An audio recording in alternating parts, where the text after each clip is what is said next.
This podcast is a Mutant Donkey production. If you'd like to support our Patreon page, please go to www.patreon.com/mutantdonkey, where we provide graphical services for gamers. We also have a presence in YouTube. If you'd like to follow us on Twitter, please go to az@mutantdonkey. Thank you.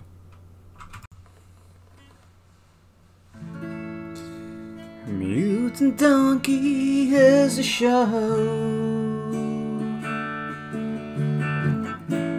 That's where we wanna go. If you come, say hi. Don't forget to because Mutant Donkey is the show. Mutant Donkey is my show. Llamas don't suck so bad, sometimes they like to but Mutant Donkey's where to go. Oh yeah, yeah. That's where we're all gonna go. If you don't like llamas now, you can but Mutant Donkey is the show. Woo! That's where we want to go. Wow, wow, wow, wow, wow. If you want to come and say hi, you can just because Mutant Donkey is a show. That's where we all wanna go. If you lick a llama, it will lick you back. Better wear protection. Mutant Donkey is a show. It's now time to start the show, so I will shut the Mutant Donkey. Dun, dun, dun, dun. Mutant Donkey, something, something, the end.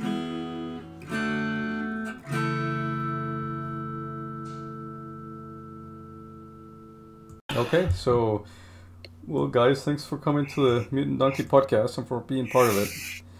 And no problem. So now we're gonna go around the table and introduce ourselves. I guess, Josue, you want to go first? Yeah. My name is Josue. I'm from Puerto Rico, Bayamon, just in case you're from there. Moved here back to the U.S. Around 5 years now. Been in Texas for 2. Yeah, part of the gaming communities in a couple of places. Yeah, work nearby. Know Mr. Andres here. What else? I don't know. What's your passion for gaming? How are you a gamer, or why are you a gamer? Oh man, been since I was born, basically, because my brother was the one that was into video gaming in the first place with all those, a very old Dreamcast, like way back, like Sega Master System, all those kind of video games, and he was the one showing me around how to do all that. And since I was a little kid, I wanted all that. Actually, my very first console was Genesis, and Andrew's gonna like you. We're definitely gonna be good friends. Man, I remember just seeing on the television, all about Sonic and all those video games, and I was just going crazy about. Yes, sir. It was nuts. Like I even by today, I see that, and it's all that nostalgic kind of feel. Yeah. Like I want to go back to those times and all that. Oh. Even Game Boy, having the very first Game Boy in your hands, like just when it came out, and having Pokemon Red, that was like that changed your life. That's awesome. Let's segue to Andrew, since he also likes the Sega stuff. Yeah. What gaming? What, no, well, just tell us a little bit about yourself first, and then let's go into gaming. From there. Oh no, I was just asking what gaming is. I don't understand what you're talking about. It's something that weird people do. I don't know. So my name is Andrew. I'm from the country of Texas. I have been avidly gaming since the graphically intense Atari 2600. Oh wow! Yeah. That was the bomb right there. Yes, sir. I tried to take a grown-up break probably around the time the SNES launched, so I slept through the SNES pretty much, and then decided grown-up stuff wasn't for me, and the Genesis brought me back. Oh wow! Nice, and that's a good one to come back to as well. And then I kind of juggled back and forth between, I get closer to this generation and back and forth between the Xbox and the PlayStation. Right now, I'm kind of a PlayStation fanboy. But I have everything, so I can't complain, including Oculus and VR. So I'm one of the biggest kids you'll ever meet. Yep. Nice. And let's go on to Ethan from California. I'm Ethan Childress. I'm an author and a teacher. I got into gaming really early on. Some of my earliest gaming memories are my brother and his two friends, Gary and Forrest, playing the original first edition Dungeons and Dragons on our living room table, and getting into it from there. And so from there on out, it was all about, board games and role playing. And then I got into video games whenever that started coming out. Right now, I'm mostly a PC guy, but there's a lot of cool stuff that's out there right now. It's been a lot of fun kind of exploring recently. Okay, cool. And now let's hear from Ethan from Texas. Yeah. I'm Ethan, also from the country of Texas. And I'm a bit younger, so my first experiences were with the the GameCube and the Xbox original. Just playing with my dad. And also played a lot of Spore. It was a lot of fun. Right on. Yeah. That's pretty good. Yeah, these days mostly playing FPS games and Dungeons & Dragons, not doing as much of board game stuff. So, yeah. Okay. All right. Well, right on, man. And I am Andres, and I am the host of Mutant Donkey, and I'm also a gamer from birth, just like pretty much everybody else here. Like Ethan from California, I played from D&D when I was 12 years old, because I'm from Colombia, so that was not available until then. And since then I was hooked, and I'm a most avid PC gamer, although I did start with the 2600 and then I continued with the NES. I skipped the Sega, the last console I played back then was the Super NES. After that, I guess I didn't like consoles anymore until the first PlayStation, and that blew my mind. That told me that there were games for adults, and I didn't know that there would be a day in my life that there would be games for adults. From there, I went to the original Xbox 360, but all the meanwhile, I kept playing board games and role-playing games, and also I'm a hardcore PC gamer too, so gaming as a whole. So that's pretty much cool. Me. So let's see. Let's go back to Ethan from California, and let's say, what are you playing right now? So right now, first of all, I made a really important discovery this week. Turns out I own a Super Nintendo. Now, you do? That sounds like a boast, but what it really is I was digging around. I didn't know that I owned one. I'm redoing my office right now, and we took out a bunch of old boxes of books, and in one of the boxes was the Super Nintendo and about 8 games, including Conker's Bad Fur Day. So I gotta see if I can find a TV I can hook that thing up to and start playing it again, or for the first time apparently, because I didn't know I owned it. That's awesome. On PC right now, I've been playing. I always kind of play around with Rainbow Six Siege. It's kind of fun, and while the community can get kind of aggro sometimes, it's still fun to go in and let off some steam. But recently, I've been playing. All the time. Yeah, I mean, really, whenever you get home, it's 20 minutes worth of time, and you can have a full round in and out, and it's a lot of fun. But I've been working on. I just started playing Vermintide 2. Oh, is that good? Because I played the first one. Is the second one pretty good? I've been really enjoying it. There's not a lot of maps on it, which is fine because basically it's just Diablo 2 in first person. Okay. But it's a lot of fun to just kind of go in and wade through a bunch of ratmen and feel like a superhero while you're doing it. So did they tighten up the controllers? Because the first one seemed a little bit floaty to me. It seems a little better for me now. Okay. I always have to go in and mouse around with the mouse sensitivity and all that kind of stuff, because otherwise I feel like I'm playing through mud. But no, I've been able to kind of trick this one out so that it really works out well, and I've been having a good time with it. Okay, pretty good. Josue, you want to jump in here and tell us what you're playing right now?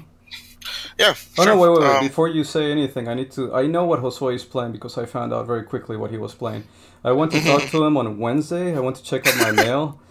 I was going to UPS and I saw Josue on the street, and it was starting to rain, and he had an umbrella and he was shaking the thing, and I'm like, oh man, there's Josue. I need to talk to him. And so I wanted to stop, but there was kind of a big street, so I just kept going. I got my mail. On the way back home, I see Josue again. And he's still doing his little walking on his umbrella, and I'm like, does he live nearby? Is he walking to his home? I didn't know what was going on. And so I'm like, oh, there's Josue, I need to talk to him. And so I was about to turn, and I'm like, no, I can't talk to him. I'm like, yeah, I need to talk to him because I need to ask him to come to the podcast today. And so I turned, I'm like, hey, Josue, what's going on? And then I look up from my car, and there's two cars coming straight at me. And I'm like, what the hell's going on? I'm like, I had turned into a one-way street, and I didn't even realize it. And there were like people honking and screaming at me. I'm like, what the hell's going on? So I like turned around, and then I made a U-turn and just parked right next to Josue. And I was like, hey, Josue, it's raining. You want to ride or anything? It's like, Josue's, no, man, I'm hunting for Pokemon. I'm like, what the hell? And so the guy that just drove down a one-way street the wrong way said, hey, you want to ride? Yeah, the right choice there, I think. Hey, sexy, you going my way? It's like, no, man. I think Josue thought I was doing that Bird Box challenge where people are driving with their, blindfold on or whatever. The worst thing is that a van was right in front of you, honking you, and then he was just staying there like, what the hell is wrong with you? Well, at that point, I didn't have anywhere to go. I was just kind of waiting for the person to go around me because I couldn't maneuver. There was a car on my left, so it's like, I don't know. Anyway, Josue, go ahead, tell us. Now we know that you're playing Pokemon. If Andres hadn't seen Josue, 3 people would still be alive right now. Pretty much. That's the moral of the story. Yeah. So every time I get out from work, I mostly go just by walking home. And every time that I'm walking home, so I'm playing Pokemon Go. It's this video game that is on your cell phone, which is like virtual reality. You have to actually be there in order to like accomplish something. Let's say that there's a raid in a church, so you have to actually go to the church to make a raid. So I saw this raid that was going on, and I was already posting it on Discord and stuff, and a couple people responded that they may be able to go. So I was like, okay, let me be the first one just there. So I was walking to the church, and I see this guy going like and going the opposite around. What the hell is going on? So he goes like, hey, you need a ride? And I was like, oh man, not really, because I'm here to do a raid. Right, I'm raiding churches right now. Yeah. Yeah, because there was a Greek church in that corner. I'm like, okay, what's he doing over there? He looked at me with this face like, what are you talking about? Like, then I had to explain him a little, actually show him the video game myself. Yeah, it was like a picture of a whale thing, and I'm like, it's going to take 5 people to bring this one down. I'm like, wow. That the thing is that it's really fun. Like, I don't know if you guys know about it, but once you get into a community that you actually can, say it to everybody, hey, there's going to be a raid this at 1 o'clock. It's anybody coming, everybody will participate and had a good time. You actually have to be like, for example, I was given to Under, for that particular raid, at least it needed to be 5 people and with good amount of level to take it down. If not, it was not going to be possible. So it's pretty fun. Okay. Cool. Is that the only thing you're playing, or are you playing anything else? No, actually on PC, I'm playing Battlefield 5, okay. But it has kind of died down a little bit on me because they were doing a couple changes and stuff. But although it's a really good game. I don't know if any of you have been playing it. I think Ethan from Texas, you played it, right? No, I played Battlefield 1. Oh, 1. Okay. 1. Okay. Yeah, 5 is the latest one. About World War II, and yeah, they're doing it really interesting. They started with stories that nobody has ever heard about, and then eventually it's gonna get all the way to the Hitler stuff. Okay, so like real life stories? Yeah.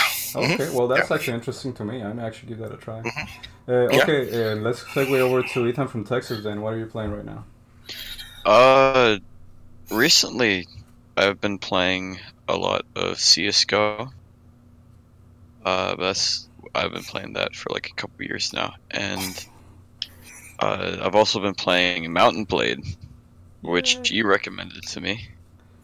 Well, And Candyman gave it to me. So.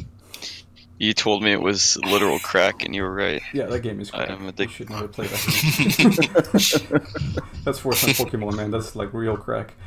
The thing that's kind of funny is that Texas Ethan there is talking about playing CS:GO, and I was like, yeah, I was playing that 20 years ago, and it's fun to see that the game it still exists and it still has that following after all this time. Still very relevant. I guess nobody knew it would become such a big esport. I heard something that they were doing either a battle royale kind of mode. Oh, they are? Oh yeah, they added a battle royale mode in the latest update. Finally, somebody's making battle royale games. Yeah. Finally, don't have enough of those yet. I know, right? Yeah. It's incredible. Okay, well, I guess let's ask Andrew from Texas. What are you playing right now? So I've been binging. I'm in grad school, so I don't get to play as often as I'd like. And during the break, to go off of Josue first, I play an AR game on my phone also. That's a Walking Dead game. It's called Our World, and it's built off of Google Maps, so it's basically the same as any of those other AR games. Okay. Except you're out shooting zombies, and you have a crew also, and all that kind of stuff. I'm also playing Marvel Strike Force, which is another phone game. So those are my phone games, and I don't want to spend too much time on those. But on the PS4, I finished Far Cry 5, and I'm working through some DLC. I also am working on my second playthrough of Spider-Man, which is an incredible game. Second playthrough? Yeah, on the highest difficulty because I'm a trophy whore and I can't help myself. And on the Vita, yes, I said Vita, I'm playing Darkest Dungeon and a very adult game, Lego Batman 2.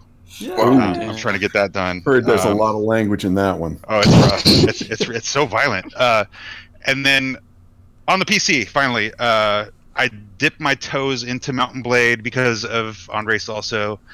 And I've dipped my toes into Deep Rock Galactic, so I'm ready next time I jump in with you that guys. game's a lot of fun. Yeah. And I finished Mutant Year Zero, which was pretty cool. And What's this the game about? it's a turn-based strategy where you only have a party of 3 people and it's permadeath, so it's very frustrating. But that's right. Yeah, I remember. Playthrough, yeah, and it's odd because it's really campaign-based and it's really story-based, so there's more of a story involved in XCOM, which that's the next thing I was going to say. I've been playing is that really brand new game, XCOM. It's pretty cool. The one from the 90s or the Millennium? The 90s, the newer one. Okay. I've gone through one playthrough and now I'm kind of going through some of the DLC and knocking that out. I tend to play a lot of these turn-based strategy games right now because I might or might not be playing while I'm at work. So if I can minimize it and pretend I'm busy, I can keep going. Next turn, boss is coming. Well, hold on. That's right. Control shift. Just don't share this podcast with your work then. And then the only other game I've been playing, also another turn-based strategy, is called Hard West, and it's kind of in the same vein as XCOM, but it's weird, man. It's like an old West XCOM with the devil, so it's real weird, but it's pretty awesome. I heard about this one, and you're liking that one? Oh man, yeah, the stories in it are great. It's almost kind of like episodic, and when you go through each episodic entry in the turn-based strategy, it's really cool. It's some cool stuff. I like the stories a lot. I highly recommend it. All right. Especially for like an indie game. It's really cool. Yeah, I want to play it. I actually own it, but I haven't gotten a chance to play it yet. So I guess I'll go into what I've been playing. I've been playing a lot of Mountain Blade 2 because Candyman's a mutual friend of ours that's also in California, and he recommended that game, and that game is crack. I'm also playing a roguelike game called Wizard of Legend, which came in a humble bundle thing that Andrew gave me. And so I've been doing that one. It's a pretty simple one. As a matter of fact, I just watch YouTube videos while I'm playing it. It's so simple. And then we've been playing Northgard also.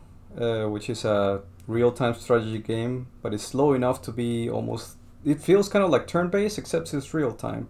So it's a lot of fun. It's about resource gathering and survival, while at the same time completing objectives. Pretty good. I played a little bit of 2 Point Hospital. I bought it when it came out. I don't know why, because I normally don't buy those games, but Day 9 was playing it on his channel, and I thought it looked pretty cool, so I got it, and I kind of played it for. I've been really interested in that one too, for the same kind of, I don't even know why, but yeah. It seemed really cool, and I wanted to try it out. It is. It's kind of hypnotic. It's kind of cool, actually. And the architect in me likes it, because I get to build, I get to lay out the hospital, and I think of it as an architect would think about it. I'm like, okay, this is where the reception is. We're going to put the janitor over here. We're going to put the staff room there. I kind of lay everything out. Not that it really matters so much in the game, but I just like to do that. What's that? My wife would get really upset if I was buying a game about, being a teacher, because it just irritates her whenever you're doing something that's repetitive that you already do in real life. Yeah, so, it's like, why? She's like, why would you even do this? And, then you can do all the terrible things that you want to do but can't. Oh no, I think that sets a dangerous precedent for me on a subconscious level that, hey, if I do this, I just have to, go back to my last save point and I still have a job. Right. It's kind of like I don't think that's a good thing. It's kind of like a real life hijacker doesn't play Grand Theft Auto, right? Because that's what they do in real life. They no. Exactly. They go home and play Splatoon like a regular grown-up adult. Yeah. No. They play Grand Theft Auto, but they stop at all the red lights, And they yeah. What if I really behaved? They're really good citizens. Pretty good. Let me see what else I've been playing. Metal Gear Solid 5. I bought it a couple of years ago, but I'm just getting to play it. I'm really enjoying the open world and just the sneaky aspect of it. Candyman also gave me The Long Dark. I've been playing that. It's a lot of fun, but it's a really brutal game where you're going between food source to food source and trying to stay warm as hell in that game. And then I've been binging Empyrean, Galactic Survival with Art and Candyman. We have a server going from one of my computers at home, and so there's an active server, Mutant Donkey server, that we play on, and we just made it to a new planet. We built a warp drive, and it's a lot of fun. I think that's about it. In terms of board games, yesterday we played Stratus, partly because we haven't played it in a while, and partly because I was going to talk to Jacob today about it, so we played that board game, which is a lot of fun. And of course we're playing Gloomhaven with Andrew, Art, and Justin, so I figure, I don't know if Andrew wants to talk a little bit about Gloomhaven. Gloomhaven has taken over my soul. That game is remarkable. I love every second of it, and I hate that we can't play it more often. It's like a Dungeons and Dragons board game. It's like the closest thing to D&D in board game form. You have a persistent world that you change every time you discover a new dungeon. The map changes permanently. Every time you discover new items, they go permanently on the store in the city, and everybody levels up. And about 3/4 of the characters in the game are locked. And then you have to keep playing to unlock them. And you don't know what's there. Like, all those boxes are sealed, so we don't open them. There's also sealed envelopes and sealed quests. There's a bunch of stuff to be discovered. The only bad thing, I guess, it's not really a bad thing, but it's only a one-time playthrough, basically. So, but it's pretty good. Like, now, out of curiosity, is anybody here playing Betrayal at House on the Hill? Talk to Ethan from Texas. We just got the expansion for that. Nice. So Ethan from Texas can talk to you about that game, yeah. Or I guess you can talk about that game if you guys want. No, I think we're okay. Okay. Then just don't talk about the game then. Yeah. No, I got it a couple of years ago, or about a year ago, and I haven't had a lot of chances to play it, but it's really fun because every single time it's a different end experience. And the fact that the maps are, of course, it's tile-based, so you get to every playthrough is a different shaped house, and ultimately you don't know who's going to be the one that gets to turn on everybody and try and do horrible things to their supple bodies. But it's just so much fun. I gotta find people to play that game with. And actually Josue came over to our house, 2 months ago or so, to play that game. We played it in the dark. We lit some candles, and we had everything dark. And I had a little phone with myself when I was kind of recording part of it, and I posted it on the Mutant channel on YouTube. And it's kind of I'm gonna have to check that one out. Kind of like a crappy video because the reception kept coming in and out. I don't know why, but It was just funny. Like, you couldn't see anything. I was recording like a dark table, but it was funny. We were all like, and that gets you in the mood. Like, you start play acting. Like, you start taking the role of your character. Oh, I'm the little kid running around. Ooh, what's going on? You know. We got some candles lit in the table, and also I put some a YouTube video with lightning going on, like a storm going on, and it was really good. Yeah, we have to have For those of you that don't know, Andreas loves setting the mood for his games like that. When we were in high school playing games together, we had Dungeons and Dragons, and he came home so excited because he had this CD with sound effects on it. And so, but it was at the time where you had to like program in the number. So if it was like, you know, if you wanted to hear the dragons roar, you had to go into your boom box and program like track 98, and then you hear roar, and that was like it. But the thing was, apparently his boom box didn't align correctly with it because he never got the right sound. So it was always like, one of us would kick open the door, and he's like, and in there you see, you know, a group of women, and then he hits the button and it's like sheet bang or something, and then we all lose it for like half an hour, and then we come back, and at one point he was trying for thunderous applause, and it was like a fart or something. It was absolutely preposterous, but he wouldn't give up on it. He was committed to it, and it was one of my favorite memories of role playing with him. Yeah, it was like they were in an inn, and then they come out and they see this demon with a massive horn, and he's gonna blow it, and he's gonna go, Marr! And I had the little rubber ducky sound, and I went, and it completely broke the mood. It was horrible. Oh, it was the best, because it was like, you know, he plays his mighty horn, it's like, So you're telling me that this guy, when he wanted to do like a dragon, all of a sudden this sound will come? That's it. Okay, I'm gonna kick your ass out of my house. What would happen? I think he maybe got the right track. Like, out of the 50 or so times he tried, he might have gotten it. Oh my god, Man. That's hilarious. All right. Well, I guess with that we can segue into the next topic. The following is our interview segment of Jacob Chodoriwsky, founder of Board and Tail Games. We're here to discuss his game Stratus. But yeah, let's if you want to tell us a little bit about who you are as a person and what brought you to gaming, that would be great. I think for the people listening to know who you are first. Absolutely. So my name is Jacob. I'm a game designer and math teacher and tutor. Going way back, I'd say, I've always loved games of all sorts. Playground games, board games, video games. Pretty much everything. Getting first start in designing board games, just adding to ones that I had as a kid. Mm-hmm.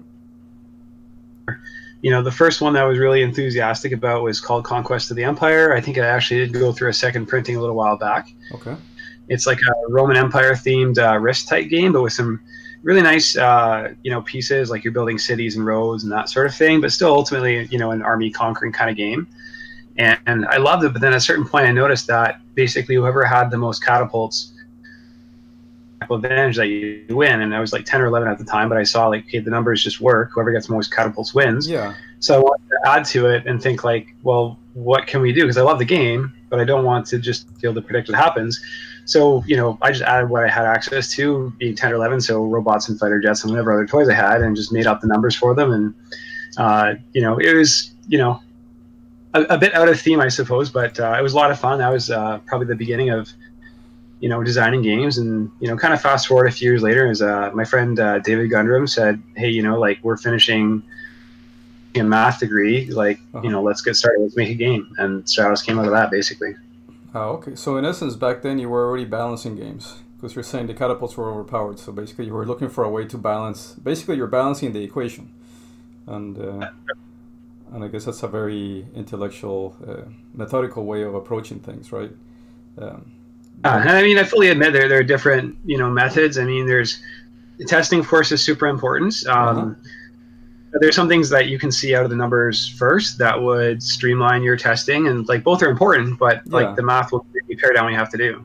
Yeah, but then you have to balance math with creativity, right? Otherwise, you can't make a company like Board and Tail and make a game like Stratus, because that combines math, but also creativity, because you gotta give people a lot of options, right? While they're playing, so they don't feel like they're playing the same thing over and over again, right? Absolutely. And sort of, part of my hope was that, there'd be a wide enough number of combinations of things that there would always be things to discover no matter how long you've been playing, and that is probably the favorite elements of the games that I love the most that I wanted to bring to it, and I think we did it pretty well. Okay, so let me hop on to the next question. Do you have a fantasy background? Because I mean, Stratos kind of hints on a little fantasy theme, right? With peasants, with mages, with archers, and fighters and explorers, right? Is that something that you had a passion for, like fantasy in general? Yeah, I mean, a lot of my favorite games are in that genre. Although I mean, I have favorites spanning many genres. My favorite game of all time, though, is still something called Shining Force. It is a steampunk strategy RPG. I believe one of the first for Sega Genesis. Yeah, I've heard it's actually Sega's most republished game, and even though they republished it on just about every machine and platform imaginable, probably multiple times, they kind of stopped at number 3 and never really did a true sequel to part 3. They never really released. It was actually a 3-part game, 3 separate scenarios, 3, but only one of the 3 got released in North America.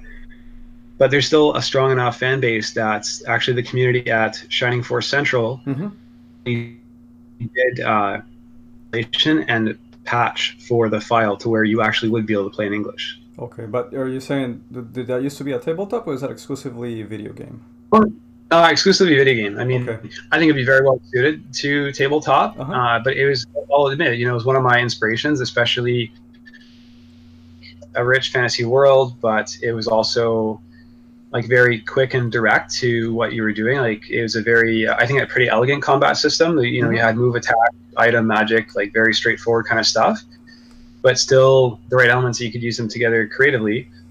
And I've always loved the game, and I thought, hey, like this would work so well in a board game setting that even a lot of my earlier like prototype, like unnamed sort of games that I created as a teenager, based partly around how Shining Force works. It's a lovely system. Okay, cool. It almost sounds a little bit like Shadowrun. I don't know if you ever played it. Haven't. I've heard of it. I mean, it's certainly famous. I should. I've heard it enough times that I should give it a shot. And I think there's a game coming up, Cyberpunk, right? It should be coming out this year, I think. So cool. Yeah, I will look into it. Yeah, I think I'm actually excited to play. That was one of the most anticipated games of this year, I think.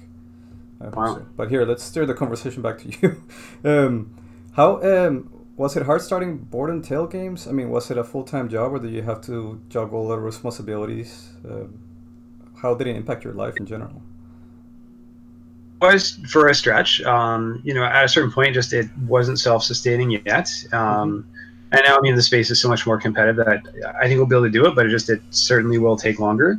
But, that was my full-time focus. We traveled to more Comic-Cons, in that stage a lot, just to take care of all the things you have to when starting a company, like, legal agreements, non-disclosure agreement, like research manufacturers, like there's so much that goes into it. Great to learn so much from that. I mean, I knew a little bit going in, just having worked in some, small like startup and earlier stage companies in Toronto, to learn different aspects of a company and what they do and how stuff works, how to use different tools. So I think that background helped quite a bit. Still wouldn't say I was fully prepared, but you never are, right, until you've done it. Yeah, you just gotta take the plunge. It's almost like being a father, right? You never think you're gonna be prepared, but when it happens, you just have to go do it. There's no other option, right? Yeah. It's kind of life just hits you, and then you have to roll with it and go with it.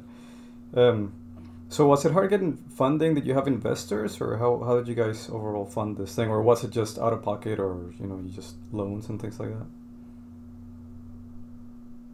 We did get investors, and that's what allowed me to run with it full time for a while, and reached out to everyone that I knew that I had their email.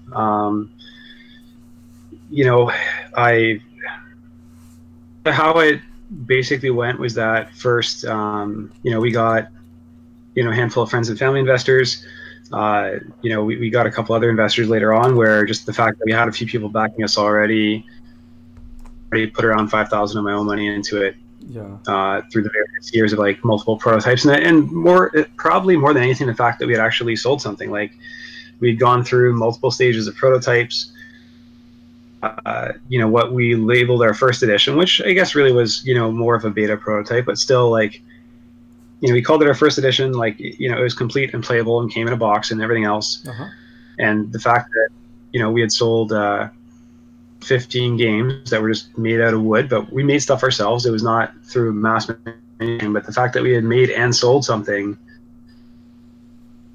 that people were interested in and would actually buy, and that really helps seal the deal. Yeah, I figure that builds up your self-confidence, as a first-time, game designer. I mean, that's gotta feel good, right? When people start buying your product.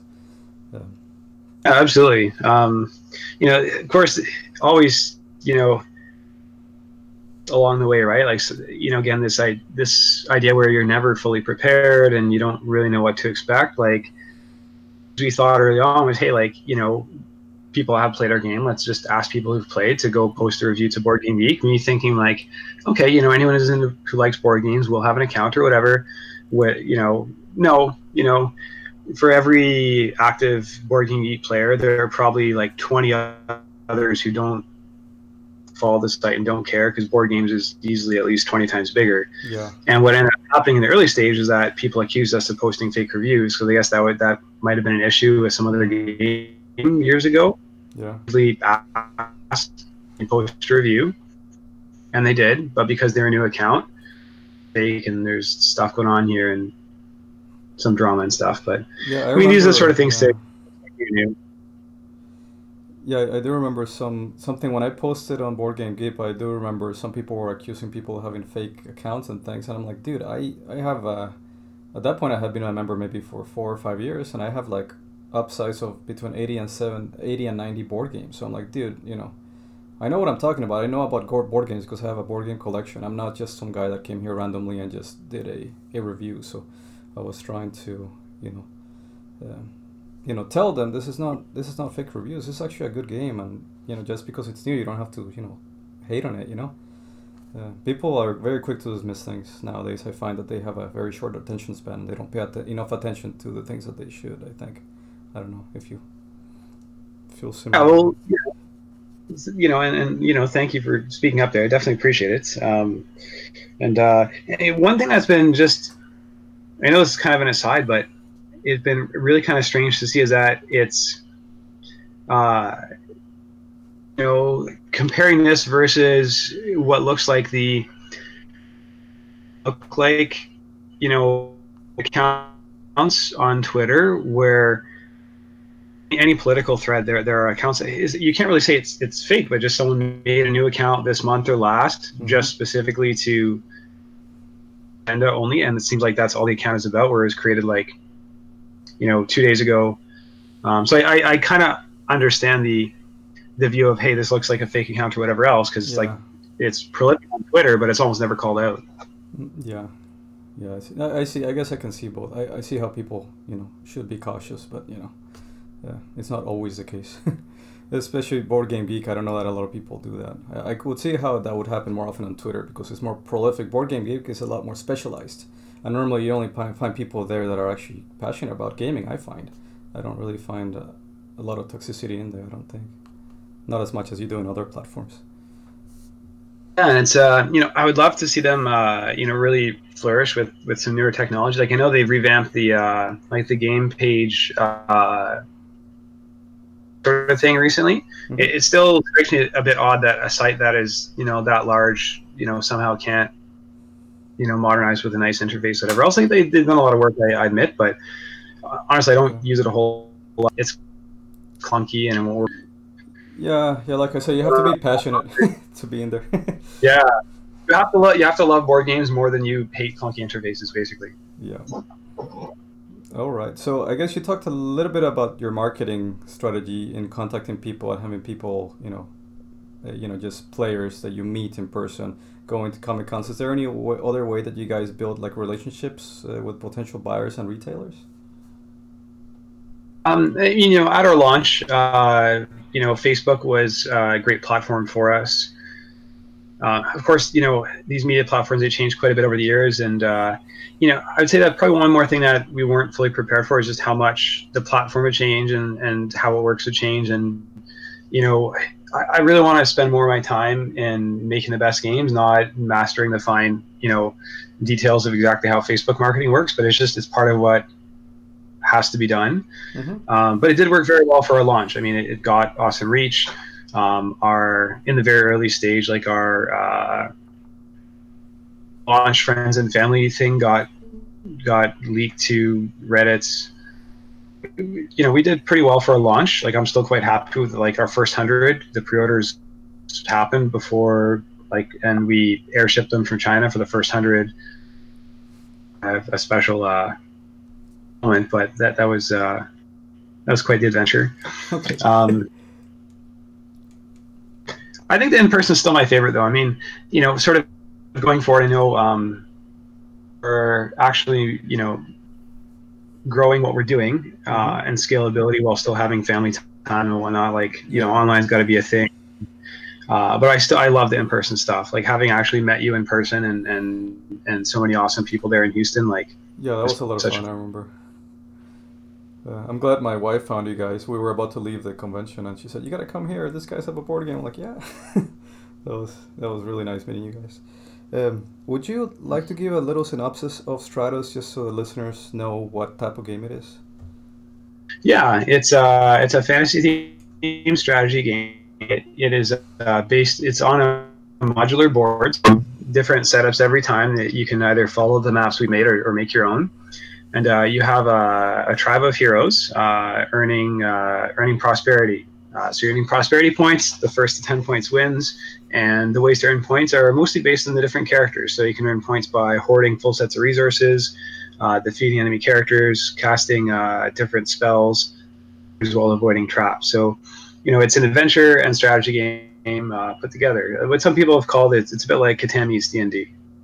I'm sorry, what was that again? It was a bit like what? What some people have said is it's kind of like Catan meets D&D. Oh, Catan meets D&D. Yes. I think so. I had never thought about it in that concept.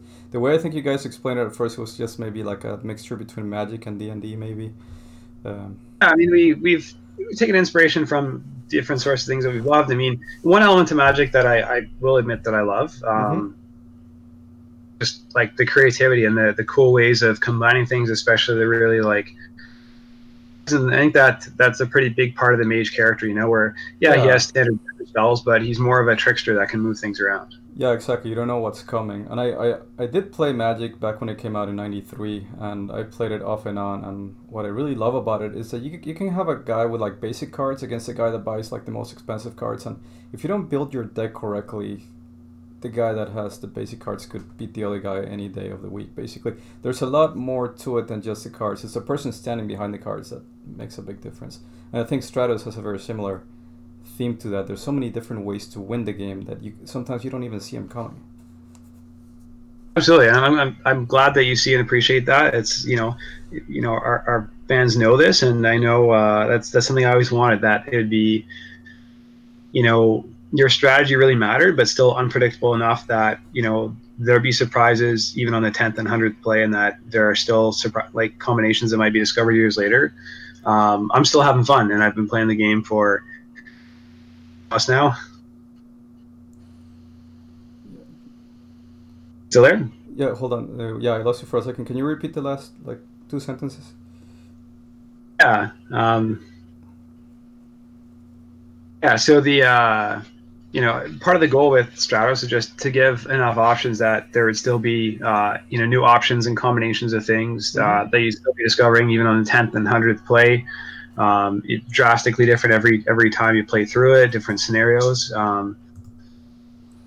There'd always be surprises no matter what. I'm still having fun even a decade plus later. Yeah, I think that your board game is specifically addicting because it's a resource gathering game, right? And I always play like the Command and Conquer and the old Dune 2 video games and all those games, and I was always a sucker for those games. And so I always get caught up in like amassing resources. To me, that's insanely fun. So every time I start a game of Stratos, I'm a little bit giddy with anticipation, going, okay, this is what I'm going to do now. This is how I'm going to plan my build, And you can do it differently every single time. So I think that's fun. That gives longevity to the game, I think. And that's what I wanted. It's like in going into this, I it was never of course we want to make other games, but it's never the goal of like, let's finish a game, move on. But how much life can we put into it? Can we have it so that there's still stuff to discover later? That it's always fresh, there are always surprises, and that as we build on top of it, options grow, but you're not really overwhelmed with them. There's kind of like a definite flow to it, right? Where each character has a very specific purpose. No one really replaces the other. It's really like, how do you want to play today? Yeah, exactly. And I think that's a lot of fun. And also, can you talk a little bit about the expansion? I think, did it come out about a year ago, maybe a little bit over a year ago? Yeah, so this is Stratos Light in the Darkness. It really launched spring of 2017. I mean, we had kind of a quiet launch, just family responsibilities really taking over during this stretch. My wife actually just recently completed her PhD in religious studies, C.S. Lewis, and just my my role at home is needed to be supportive of that, which is super important. But now she's done, she's graduated, which is amazing accomplishments for following through and finishing, even though like we have twin boys. But yeah, Light in the Darkness, we've always wanted to, we've had expansion ideas in different directions since early on, but again, wanted to keep the core game pretty tight. And we saw so many of our players were D&D fans that it totally makes sense to have like a monster theme kind of expansion. Saw lots of people play 2 players, add players, and thought like, why not make an all-in-one where it's like one tight little package, but it is a themed expansion and a standalone all-in-one. So that's really what it is. You can start with Light in the Darkness. It's 2 players, or even 3 if one person just is the monsters. But it adds to the core game. Or you can link 2 copies of Light in the Darkness together if you can't find the core game. Because I mean, right now, like I'm personally out of inventory. Oh wow! I guess that's a good problem to have. Yeah, absolutely. It's and people have been asking, hey, where do I find it? And I've been directing people to stores that I think still have some, which has been nice, and I still hear from people. But yeah, with Light in the Darkness, is like I wanted to have the big monster experience, but still very rules for how they work. So basically, there's a specific type of monster for each type of terrain. The game goes on. There are resources that appear along the fault lines, basically the borders between the trays that hold the tiles. Yeah. Placing resources between them, just because like the monsters know what you want, so you get to pick what goes there. Yeah. But then whenever you cross, you get free resources, which is great. Except the more prosperity points you have, the more of a draw you are for the monsters, and basically do a monster roll, and according to the roll and how many points you have, worse and worse monsters come out. And there are no weak ones. It's not like World of Warcraft level 1 bunny rabbit is the first thing you fight with. Like they're all a definite threat. Some games where the monster just takes at everybody. Yeah, I think they're like pretty powerful, right? So sometimes you have to band together to try to take one out. Yeah, and just I wanted to make it so it's not just like, yeah, it plays exactly like the first, but there are monsters. No, it's like it does, so it's not really a whole lot new to learn. Little friction is what we wanted, but at the same time, the strategies you use and the choices you make different, because then a monster comes on the board, and if it's strong enough and you're weak enough, or there are 2 of them, you definitely have to work together, or you might just get wiped out. Yeah, exactly. And I like the fact that it's, like you said, just an added mechanic, and it doesn't revamp the whole way to play. Like you can still use the basic instructions to play and just add that mechanic. So it's a very, in general, I think that you guys did your instructions or the rules for the game in a very good manner, which is simple, right? So people can learn quick, and you can just play within like half an hour and start, right? Well, thank you, Andres. I really appreciate that. I mean, I have read different sorts of feedback about our rules. Like, honestly, it's, some people are really happy with how we write them. Some people are not. I think that it always goes that way. There is a between as like precise and technical as possible, often at the expense of readability, versus being as readable as possible at the expense of some technical details. Yeah. We tend to be at the second end of things, just because I think it makes for, and that, yeah, technicalities matter, but I think the fun is the more important part. and that usually, he said, I think people figure out pretty quick, especially more easygoing players. But if anyone ever wants a ruling on something we haven't covered or is not in our FAQ, like just write me and, I will make a ruling, if need be. But that said, like, people who have come out to some of our events here in Hamilton, and they were playing things totally different than I expected, but they still had a blast anyway, which is kind of interesting. That, like, the rules are definitely important, but sometimes it's like the unexpected variations that still work quite well and people have a blast, which is kind of what it's all about, right? Yeah, I think that you touched on a very important thing, and that is, like, the old school Dungeons and Dragons players like myself appreciate that from a point of view that you can write rules ad infinitum, right? But it is the creative way in which people actually play the game and make their own that makes it special. Like, I'm sure that back then, before the internet, when we were playing games and we couldn't communicate with each other, every single group was playing D&D a lot different than the next group. Nowadays, there must be a lot more homogeny among people that play D&D because they watch shows like in the Geek and Sundry YouTube channels and Matt Mercer and all those people that show them how to play the game. But before then, you didn't really have anybody, and you didn't have, basically the DM had to make the ruling. And in a sense, if the rules got in the way of having fun, then you got rid of the rule. You just kind of hopped over that rule and kept having fun, right? That's the ultimate intent of a game, I think. Yeah, absolutely. And this is something I definitely apply in teaching and playing games with my kids. I mean, my boys are 5. I've been improvising rules for, like, if they're excited to play a game on the shelf, ever since I knew they were old enough to not eat the pieces, I would take it down, we'd play it. To 3, of course, I keep playing cards separate to not have them, like, bent and ripped and whatever. Mm-hmm. But recently, like, I ordered a game called Flip Ships off Amazon by Renegade Games. I love space theme stuff as well. One of my boys, Elijah, especially loves space theme things. They really wanted to play. Zachary was, like, so excited for me to read the rules. They're really well written, but for, like, the amount of excitement that he had, there was no way I was going to be able to read it until he was just, like, his attention was done. So looking at the pieces, I improvised what looked like a reasonable way to play. We all had fun. I just improvised some rules right there as, like, the DM of this game that isn't supposed to have a DM, and it just worked. Yeah. Well, sometimes that's how you have the most fun. You improvise. You don't really know where you're going, but you get there somehow. Yeah. So is this journey complete for Stratus? Are you guys going to be doing any more expansions, or what is next for Board and Tail? Definitely have some new stuff coming. I have some plans for 2019. We do have a small card-only expansion that we've been testing quite a bit. It's very close to done.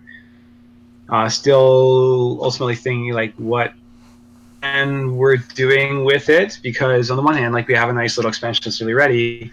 On the other hand, I've just seen that like, for games in general, like, the 2 biggest channels are either distributorship or Kickstarter, and that for second printing of Stratos, it's really, I think it's got to be one or the other. I can't personally fund it myself. The sales and investment we had took us to a certain point. Yeah.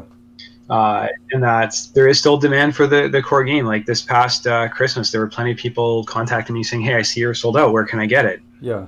So there's no, like, if you have the right game, there's no real obsolescence. Like, I know I've heard and followed in different places where, yeah, things have a certain, like, time in the limelight, whatever, but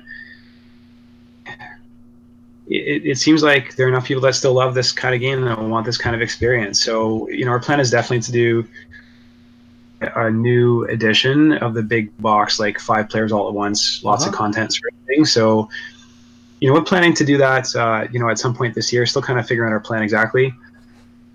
Things in the work as well. So we have a very, very light and simple animal card game called Aardvarks and Many Other Creatures. Okay. That was all basically done. Just really have to formalize the rules and put it together and get it out. Okay. And other kind of things, earlier on in the works that are in playable prototype, but no real graphics to show yet. So some surprises to come in the new year. Okay, cool. I look forward to that. So where can people find you? Where can people get excited about your existing game and your upcoming games? So you should be able to find every link at boardandtail.com. So board is in board game and the full word, and then tale, Tale, as in the story. Okay, and we will add your link to the notes of the podcast, so that. And then of course all the usual places too, like Facebook, Instagram, Twitter, these things. Okay, yeah, that sounds good. We'll add as many as we can find. And well, I think unless you have anything else, I think that pretty much about wraps it up. So thank you for your time, and stay in touch. And of course, it's been great to get back in touch and hear your voice again after these years. Yeah, it's been a while, but I'm still going to Comic Palooza, so I don't know if you're ever down in Texas again, just let me know. And even if you're going to a different city, we may be able to make the trip. Whether you're in Austin, I know they have a Comic-Con over there, and I know San Antonio has PAX South. I think that's happening right now, actually. I don't know if it's this weekend or next weekend that PAX South is going on. I myself may try to get a booth a year from now in PAX South to try to promote my Patreon and all that stuff. So and Comic Palooza next year as well. So. Well, excellent. Yeah, it's I can't wait to go back. I love my time in Texas, and Houston in particular is just awesome. So definitely look forward to going back as soon as I can. All right. Well, Jacob, but I appreciate a lot. We appreciate your time in coming and talking with us, and supporting our podcast and everything. Hanging out with us. And absolutely. Likewise. As you build up your content and whatnot, just whenever you want me to share it, then I absolutely will.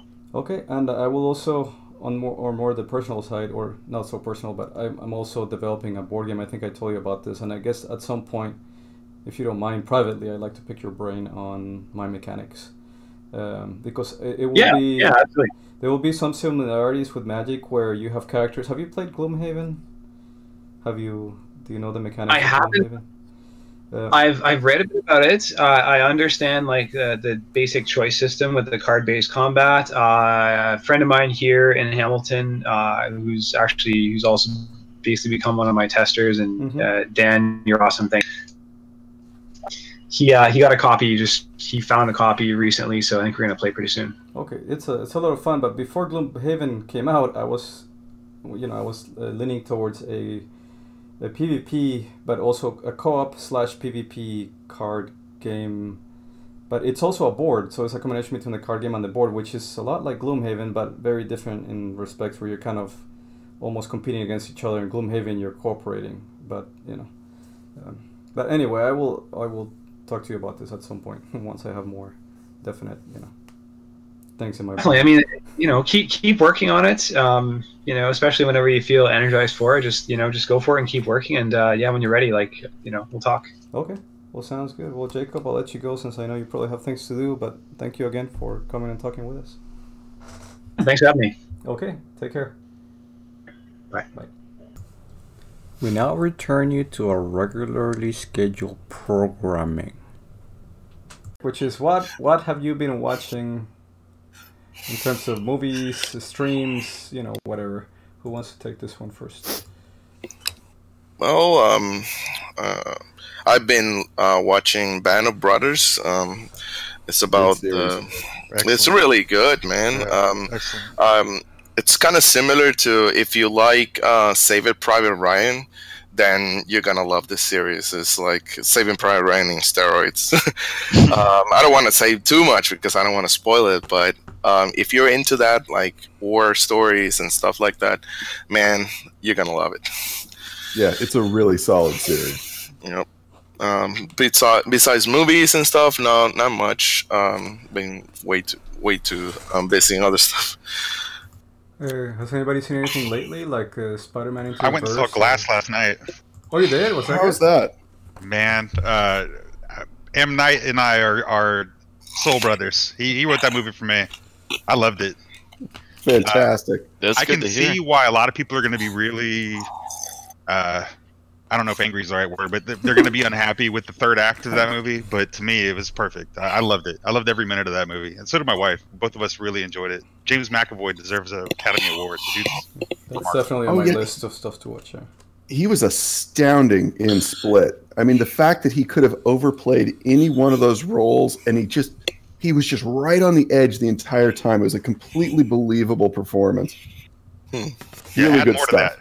Add more to that, and that's what you get in this one. Man, it's insane. He's awesome. And Bruce Willis is pretty good too, and Yeah, everybody was great. I don't want to say anything, but Okay. go see it. It's great. It's fantastic. If you like Unbreakable, especially, it's great. Okay, cool. And it's a good sequel to both movies. It's not just a sequel to Unbreakable. It was great. That's awesome. Anybody else watch anything recent? Well, I was going to say, I haven't been doing a lot that's recent, but I did go back and catch up on revisit a series that I stumbled across a couple of years ago that is, for my money, some of the funniest stuff that's ever been done. It's called Party Down, and I think it was originally on Starz, but it's Adam Scott as this washed-out actor who was going to be something big, and then he got into a beer commercial where his slogan was, "Are we having fun yet?"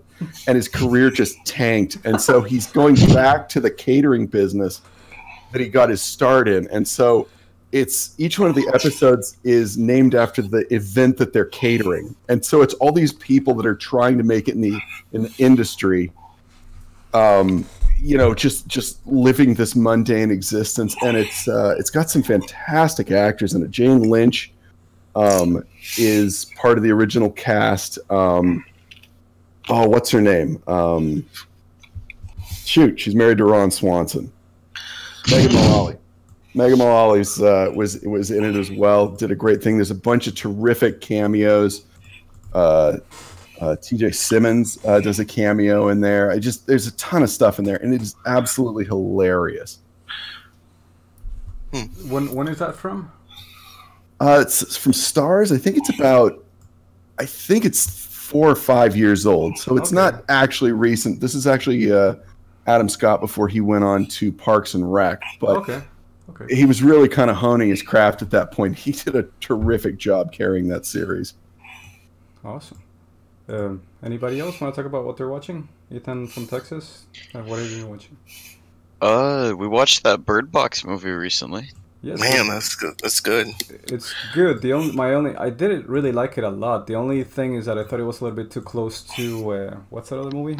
With the Quiet Place. It's like the Quiet Place except with the eyes instead of the sound, right? But I thought Sandra Bullock did a terrific job. I thought she did a really good job in that movie. But I'm also really kind of happy biased. I saw it before the hype hit.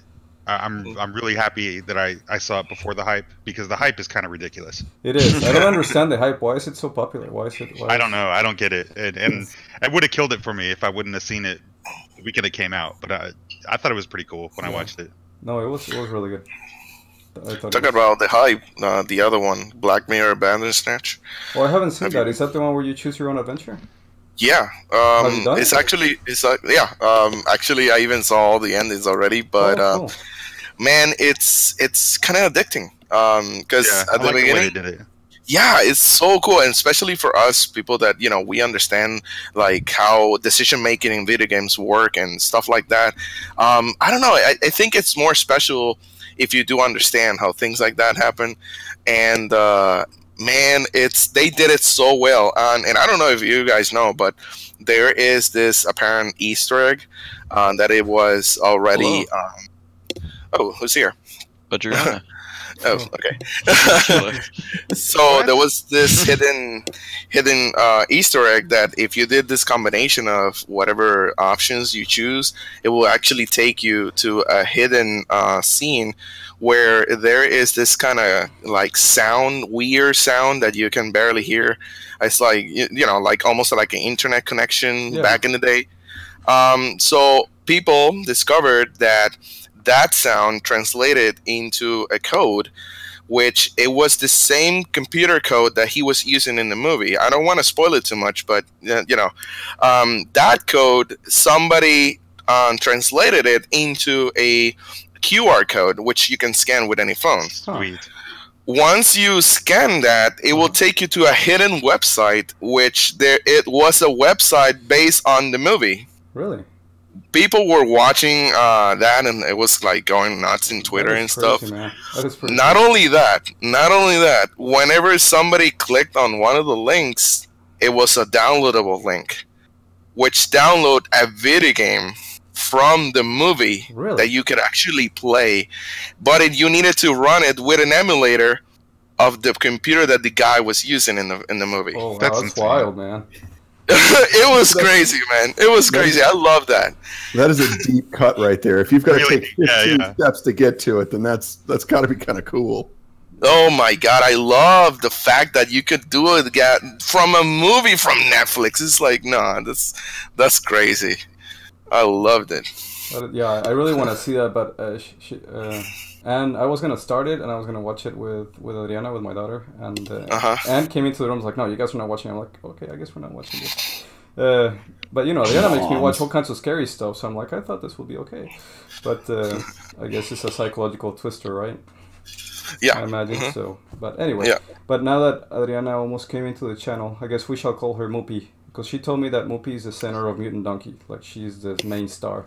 She's in New York. She's in New York right now, trying to connect to us. That's why she was showing up on the feed there for a second. Okay. They're on a I'm okay with that. But you know, I told her to drop in, but I think she must be having a bad connection over there. So I guess I'll take the no ma'am banner down, and we can go ahead and allow that.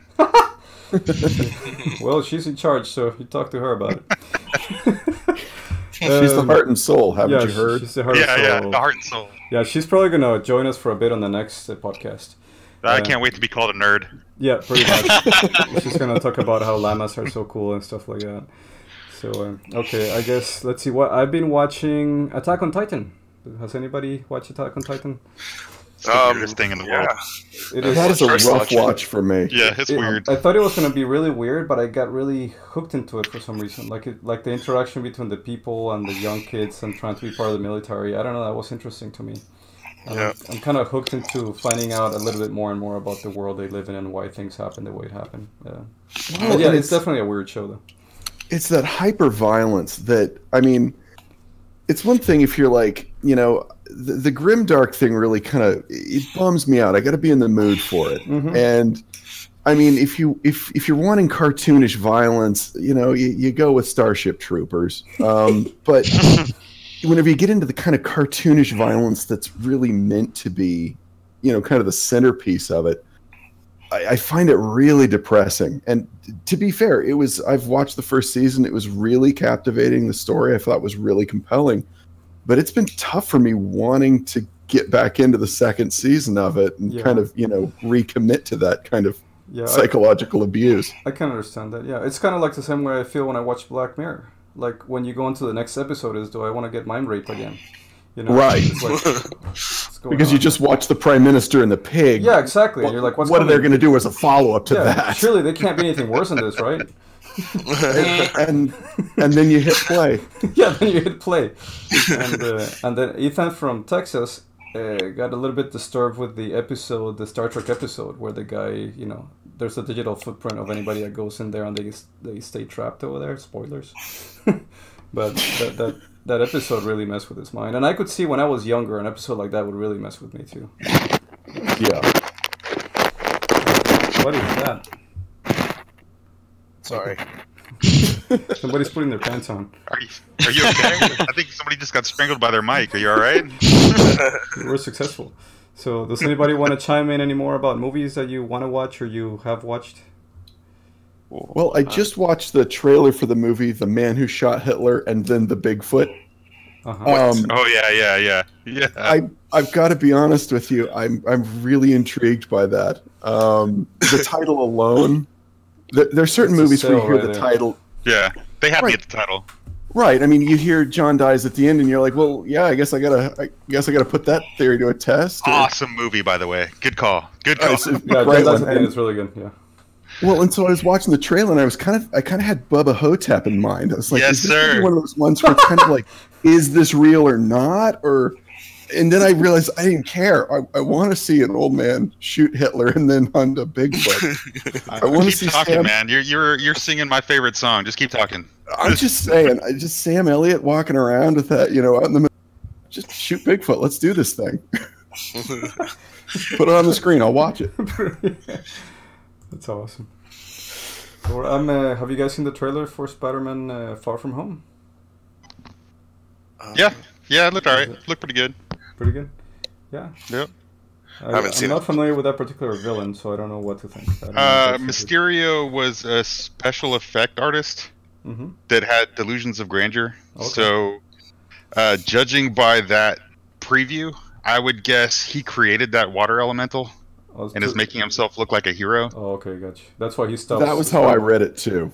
Yeah, okay. And so he's wanting to step out as be like the big savior and become a hero and get famous, but so like in the end, he's gonna end up being the bad guy. Yeah, that's what I've heard. So, what about Captain Marvel on their latest trailer? Yeah, basically that's setting up the whole Skrull Hidden Wars drama that played out in the comics. I think that's gonna set things up for what's gonna play out in the next Avengers movie. Mm-hmm. Well, and I've got to be honest, I'm feeling superhero fatigue right now. Yeah, most of US is. Yeah, I've enjoyed. There's been a lot of great superhero movies out. I mean, I'm not faulting them for putting out bad product or anything, but there at some point I don't want to see how somebody gets their power and comes to terms with it and then fights off a bad guy. I've enjoyed kind of the Avengers arc because there's not as much of that in there, and I probably will be going to see the next Infinity War in theaters, but it's going to take something really special for me to want to go out and find a babysitter, talk my wife into it, and go see a superhero movie in the theaters anymore. Yeah. Well, I think the way to look at it is the next Avengers movie is the curtain call. I mean, that's going to be the signing off of the old guard. So at this point, whether or not Captain Marvel gets you to sign on for the next generation or not, kind of is irrelevant. I don't know necessarily if any of them are going to be as popular or famous as the first round anyway. But I mean, does that mean that DC missed the curtain call altogether, or what? Oh yeah, well DC's already come out and said because of how great Aquaman was, they're done with the shared universe. They don't want to do a shared universe anymore. They learned their lesson. They'll let Marvel keep doing that, and they're just going to do solo movies. Yeah. So, well, and the fact of the matter is that DC, they've always done their animated films are just superb. Every time there's a DC animated film, I'm super excited about it. Their live action stuff has been really hit or super miss. Mostly miss. Yeah, and I think that one of the things that they ought to consider doing is, I mean, you look at Aquaman. He's a character that has been ridiculed for generations because he's the one that can talk to fish. And then you kind of reinvent the character and make it into something a little more marketable and more fun. And frankly, kind of do the same reboot that they did for Batman. And kind of, took him away from Adam West and gave him to Tim Burton. And now all of a sudden he's an actual hero. There's a lot of really great second and third tier DC characters that I actually would kind of get excited seeing on the big screen. One of the things I watched a few months ago, again because I saw it when it was originally out, was the Justice League Unlimited, and all those really goofy kind of deep cut characters. I'd love to see a whole movie based on the Question, just a dude with no face that is all into conspiracy theories. Yeah, that'd be pretty cool. Well, if they would have gone that route and made a live action Teen Titans Go instead of a cartoon movie, or if they would have made a Justice League movie centered on the Wonder Twins, they would have banked. I mean, if they would have done something that crazy and just ludicrous, they would have made tons of money because it wasn't the serious downer movies that all the Marvel movies are turning into. Right. But what about the live action DC exclusive from their channel? Nobody cares about DC paying them you don't to think watch anybody's watching the that Titans. Right now? It's supposed to be pretty good, and they do have a following, but I don't know anybody that's going to pay DC just to watch a DC show. Yeah, and I'm in the same trouble. I subscribe to so many streaming. I mean, 3: Amazon, Hulu, and Netflix. I don't want to add a 4th one. I don't even know if I want to add Disney, to tell you the truth. Because you're just adding and adding and adding. When do you stop, And the thing is that now everybody's got their own channel. Disney's getting their own channel. You've got Star Trek, the Star Trek series that's out there. On the CBS. I really been wanting to watch that one, but I haven't been able to because I don't want to subscribe to a channel just to watch that. I get mad every time I see those commercials because it looks awesome. But to be honest, the best Star Trek thing I've seen in forever is the Orville. I love it. Yeah, I love the Orville too, but a lot of people don't. I don't know why, but... Well, I think that the Orville kind of works because McFarlane himself is a Star Trek fan, and he with all satire, it doesn't work if you don't love the source material. So the fact that he's kind of making fun of it, it doesn't really betray the fact that those are really some of the best Star Trek shows that have come out in the last 15 years. Well, and plus the reality that's kind of mixed in, like with the kids hijacking the machines to get liquor and go hide off in somewhere and drink it. I mean, that kind of stuff that's mixed in is awesome. I loved it. And to be honest, Seth MacFarlane doing his deadpan thing is oh yeah, it's ridiculous. Yeah, it's just. Although I get disturbed at his face. It's like he's wearing a mask of somebody else's face. I don't know if he had like a bunch of Botox or what, but his face is. We just watched the 100 Ways to Die in the Old West or whatever. Oh yeah. Last night. Great movie. Totally. I thought it was hilarious, completely tasteless, but I am completely tasteless too. So that's my kind of movie. So it's just really cool. I just love. There's one joke in that movie that's kind of a throw, but it's one of those great subversions where, there's the classic line. Anytime somebody shows up in a scene, somebody will go, "You're late." Yeah, and it doesn't advance the plot. It just is this little bit of conflict that doesn't matter. Yeah. And it deals with it perfectly. It's, "You're late. For what?" For what? I'm a ship farmer, damn it. Right. We live in the middle of nowhere. We don't do anything. What am I late for? Yeah, it cracked me up when he comes back in and says, "Hey, Mom, Dad, just for kicks, one day would you guys mind switching seats because they're always on the same spot?" It's just, I don't know. I thought that was pretty funny. But, that scene with Neil Patrick Harris having stomach troubles is pretty rough, though. Oh yeah. I can't get my wife to rewatch the second half of that movie because when that he kicks scene. When he kicks the hat. Oh, gross. That's a tough one. Yeah. Yeah, it is. Oh man. So, anybody excited for Shazam? I think it's gonna be good. I like Chuck, so yeah, it's good to see Chuck getting work. But again, I mean, it's gonna be a throwaway movie, but I'll have fun. I'll have a good time. I mean, the last time I saw him on the big screen was the Chipmunks or something, right? Or did he do something after that? I think you've said enough. Yeah. I think that says it all right there. Yeah. That pulled the picture into perfect focus in one sentence. No, sorry, the Smurfs. Was he in the Smurfs? Either way, movie? really. Okay, I mean, matter. Yeah. The fact that we're talking about 3 different franchises and going, was that him? And then it wouldn't matter if it was him or maybe not.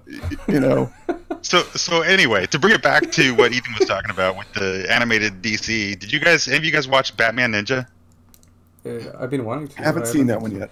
I just watched it last week, Batman Ninja. Man, you guys have to see that movie. It's insane. It's the craziest thing I've ever seen, and it works. Is it on it's Netflix so weird. Or what?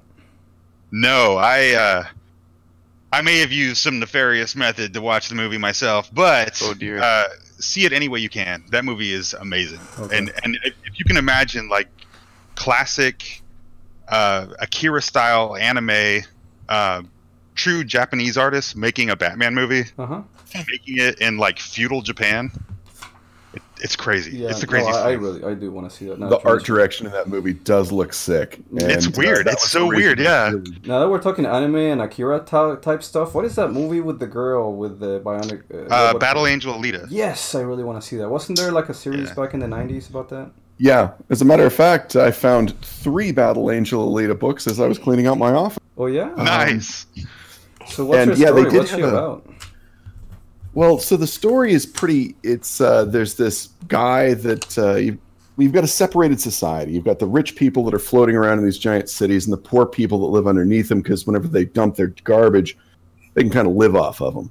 So this doctor goes into a garbage pile, and he finds basically the head and part of the torso of a cyborg, and then he recreates her. Well, the brain that was inside of it was still viable, and so while she's an amnesiac, she kind of is discovering the world, but as she's discovering the world, she also is starting to have these old memories where she's actually like the greatest warrior that's ever existed. Huh. So, yeah, and it's this look at the kind of dystopian world that she's living in, and it's the eat or be eaten kind of thing, and then she like makes people's heads explode. Oh, that's awesome! Oh dear, sounds really interesting. Well, the thing that's I want to see the movie. I'm really excited to see it. I'm not sure if the computer generated giant eyes are ever settle for me. Every time I've seen the commercial for it, I found it really off-putting. Yeah, me too. I saw it and I was like, okay, this is old CGI. Like it's taking all the concentration only on the eyes. Like what the hell? I mean, it's great that the Doctor from the opening Kelvin scene and the Star Trek reboot got more work, but I'm just not sure that. I don't know. I'm reserving judgment. I'm still excited to see the movie, though. Yeah. Me too. And wasn't there something similar in that same vein? Squirrel Girl, hasn't that been cast, like the AT&T Girl, whatever commercial? I haven't seen anything on it. Was that an actual thing? I thought that was a joke. No, I think that's an actual thing. I think she has been really casted. Yeah, I don't know the name of the actress. What's the actress from the AT&T commercial? She was also in that Love show from Netflix. Briefly, she played the girlfriend. Yeah, you're really barking up the wrong tree with me on this one. I don't know. Anyway, I guess let's go back to something that we all like and love. Ghostbusters 3 has been announced, right? Or that they're starting to work on it. I have heard about that. I'm reserving judgment. I've realized recently, it used to be that you'd have those big developers that would kick out a game every so often, and they would just absolutely blow your nips off every time. If you had a Fallout game that was coming out, you knew it was going to be a good game. Yeah. Oh boy. But recently, nobody's going under the bus on this one, but recently you've got these games that have come out where the pedigree is perfect, and yet there's some fundamental mechanic on it that is broken. And so I don't pre-order. I've never really been that guy, but if I were buying video games more regularly now, I would be religious about that. Final Fantasy 76. We're until we get to our news segment for that one.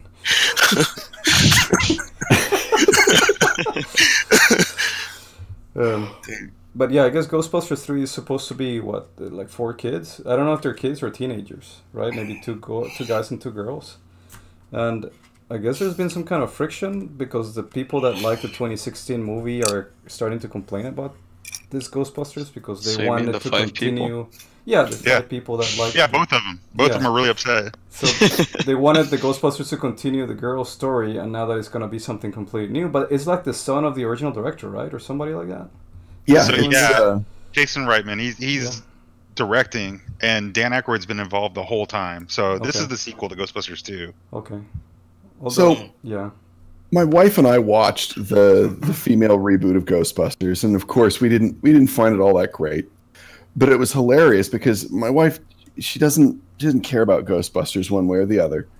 But I told her, I was like, yeah, they're making a Ghostbusters 3, and it's apparently going to be a sequel to the second Ghostbusters, and they're just sort of writing out the female version. She's like, no, that doesn't work. And I'm like, why? You hated the movie? And she's like, yeah, but they made the movie. That means it exists. They have to deal with it now. Yeah. Well, I don't think they're going to write it out. I think that was the whole point in the teaser of showing the barn and the Ecto-1 covered. They're like in Smallville right now or something. They're like in the middle of nowhere. So they're not going back to the city, I don't think. The city is where the girls are.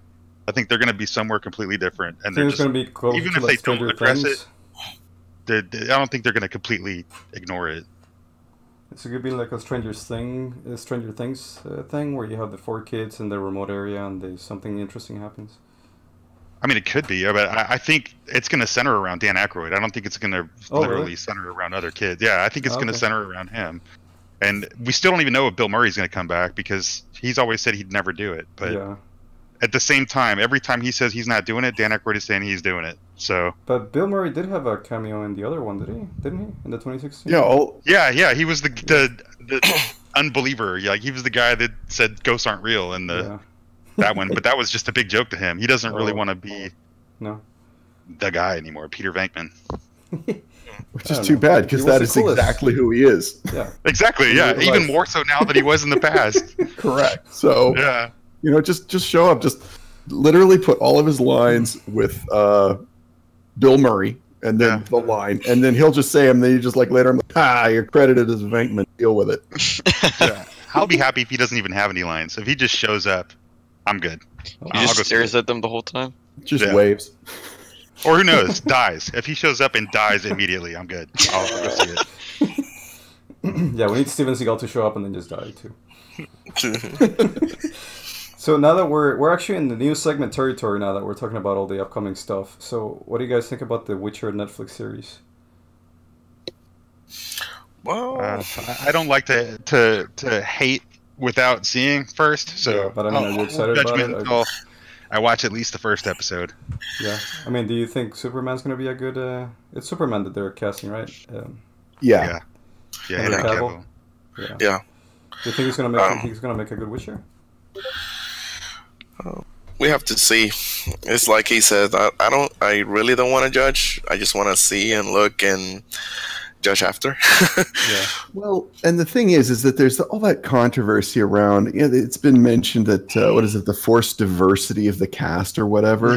Yeah. And the fact of the matter is, I was looking back through some of my old movies, and boy, you want diversity that's, it's not forced, but if you want real diversity and to show how it can sort of effortlessly flow into a movie, go back and watch the original Conan the Barbarian from 1982. Oh, yeah. I mean, there's just you've got an Austrian playing this barbarian. You've got the Japanese wizard. You've got the kind of Mongolian sidekick played by a Hispanic dude. It's almost like a D&D adventure. It's weird. It's the perfect D&D adventure, and it's one of those ones where they're technically, historically, you wouldn't have had quite of that mix of ethnicity and background. But if you just throw it in, and you're just like, whatever, just deal with it. They're kind of in the middle, kind of this weird Middle Eastern sort of area, so everybody can get there. It worked out great. I genuinely loved it. It never occurred to me to be like, well, wait a minute. Why is he hanging out with somebody that's, that skin color? Yeah. Why is everybody pretending they can understand Arnold Schwarzenegger? I didn't have to believe any of it. Oh, man. Yeah, I think we're generating a lot of expectations nowadays that back then we just didn't have. A good movie was just a good movie. You just watched it because it was a good movie, not because they casted this person or that person or, combination of people or whatever. I don't know. I just hope they do it good. That's all. Yeah. It's a property that deserves that kind of respect. Yeah. And I hope they don't have to digitally remove or add beards with Henry Oh Cavill. My God. Jesus. Depending on what other projects he might be working on at the time, Honestly, I'll be happy even if it's okay, because The Witcher is so rich that, I mean, it's a tough thing to do anyway. If the show is just okay, I'll be happy. I'll keep watching it. I mean, if they cast him as an asshole, I'm happy because that's who he is. The Witcher is just a guy that doesn't give a crap about anybody else. Or just indifferent. Yeah, indifferent. He doesn't necessarily have to be a complete asshole, but just indifferent. Well, that's the way I play him in my game. I play the Witcher. I beat up anybody that comes up to my face. Just screw you. You're done. That NPC that gets a little too lippy when you walk past. Yeah. You'll know better next time. I just stop, get off my horse, and carefully speech slap. Yeah, basically. So. Well, the thing that really gives me kind of hope and I'm excited is that recently a lot of books have been getting transformed and getting the long form series treatment. And it's been done really well. So even if, maybe the cast isn't perfect or, Superman can't really pull off the character, amazingly, in those long forms, it's a more forgiving form that you're able to kind of build on stuff and kind of correct for the mistakes of the past, and you can really turn it into something that's pretty impressive. Right. Everybody, of course, always has to go to Game of Thrones right now as, this is going to be Netflix's Game of Thrones or whatever. But the fact of the matter is, the fact that Game of Thrones did it so well now means that we're going to get these really honest, authentic, and series that people are really taking seriously. Yeah, and we win as the fans. We're the winners of this product. Yes. Well, and to build off of that too, talking about the long form of books, I mean, a lot of this deals with the scripts also. I mean, there was nothing wrong with Henry Cavill as Superman. The problem was the script. The script of Superman was bad. So if these shows are written well, then that makes all the difference. Yeah, absolutely. It's how they adopt all that long form into a script. Yeah. Yep. And what about The Punisher? Haven't started yet. I'm still behind on Daredevil. Oh, you are? That last season of Daredevil, to me, was one of the best seasons of any superhero I've ever seen from anything. I really love that Daredevil season. I don't know why. I'm prolonging watching Punisher because I know it's going to get canceled next week. So I just want to wait. and then just enjoy it over time.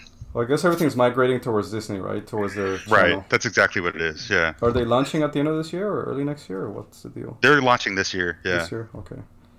Yeah, that's too bad because I love all that stuff, but I really don't know if I'm gonna get their subscription. I don't know. Well, none of that is transferring over because Netflix owns the rights to those shows. So, no, they've said somehow the Daredevil character might carry on, which makes me wonder if he's going to show up in the next gen of Avengers people or something. Mm-hmm. But the shows themselves, the only thing they could possibly do is just like the comics. Iron Fist and Daredevil had their own comic. Mm-hmm. And Misty and Daredevil's girlfriend also had their own comic. Yeah. So Disney could potentially create those shows, but it would have to be new IP. Yeah. They can't use the same IP that Netflix owned. Yeah, because I think Iron Fist wasn't that the least popular one of the series, like the 4. Yeah, but that second season, but it was getting really interesting. liked. It was getting interesting, and then they canceled it when it was getting good. So see, for me, Iron Fist was the beginning and middle of a really good. Exactly.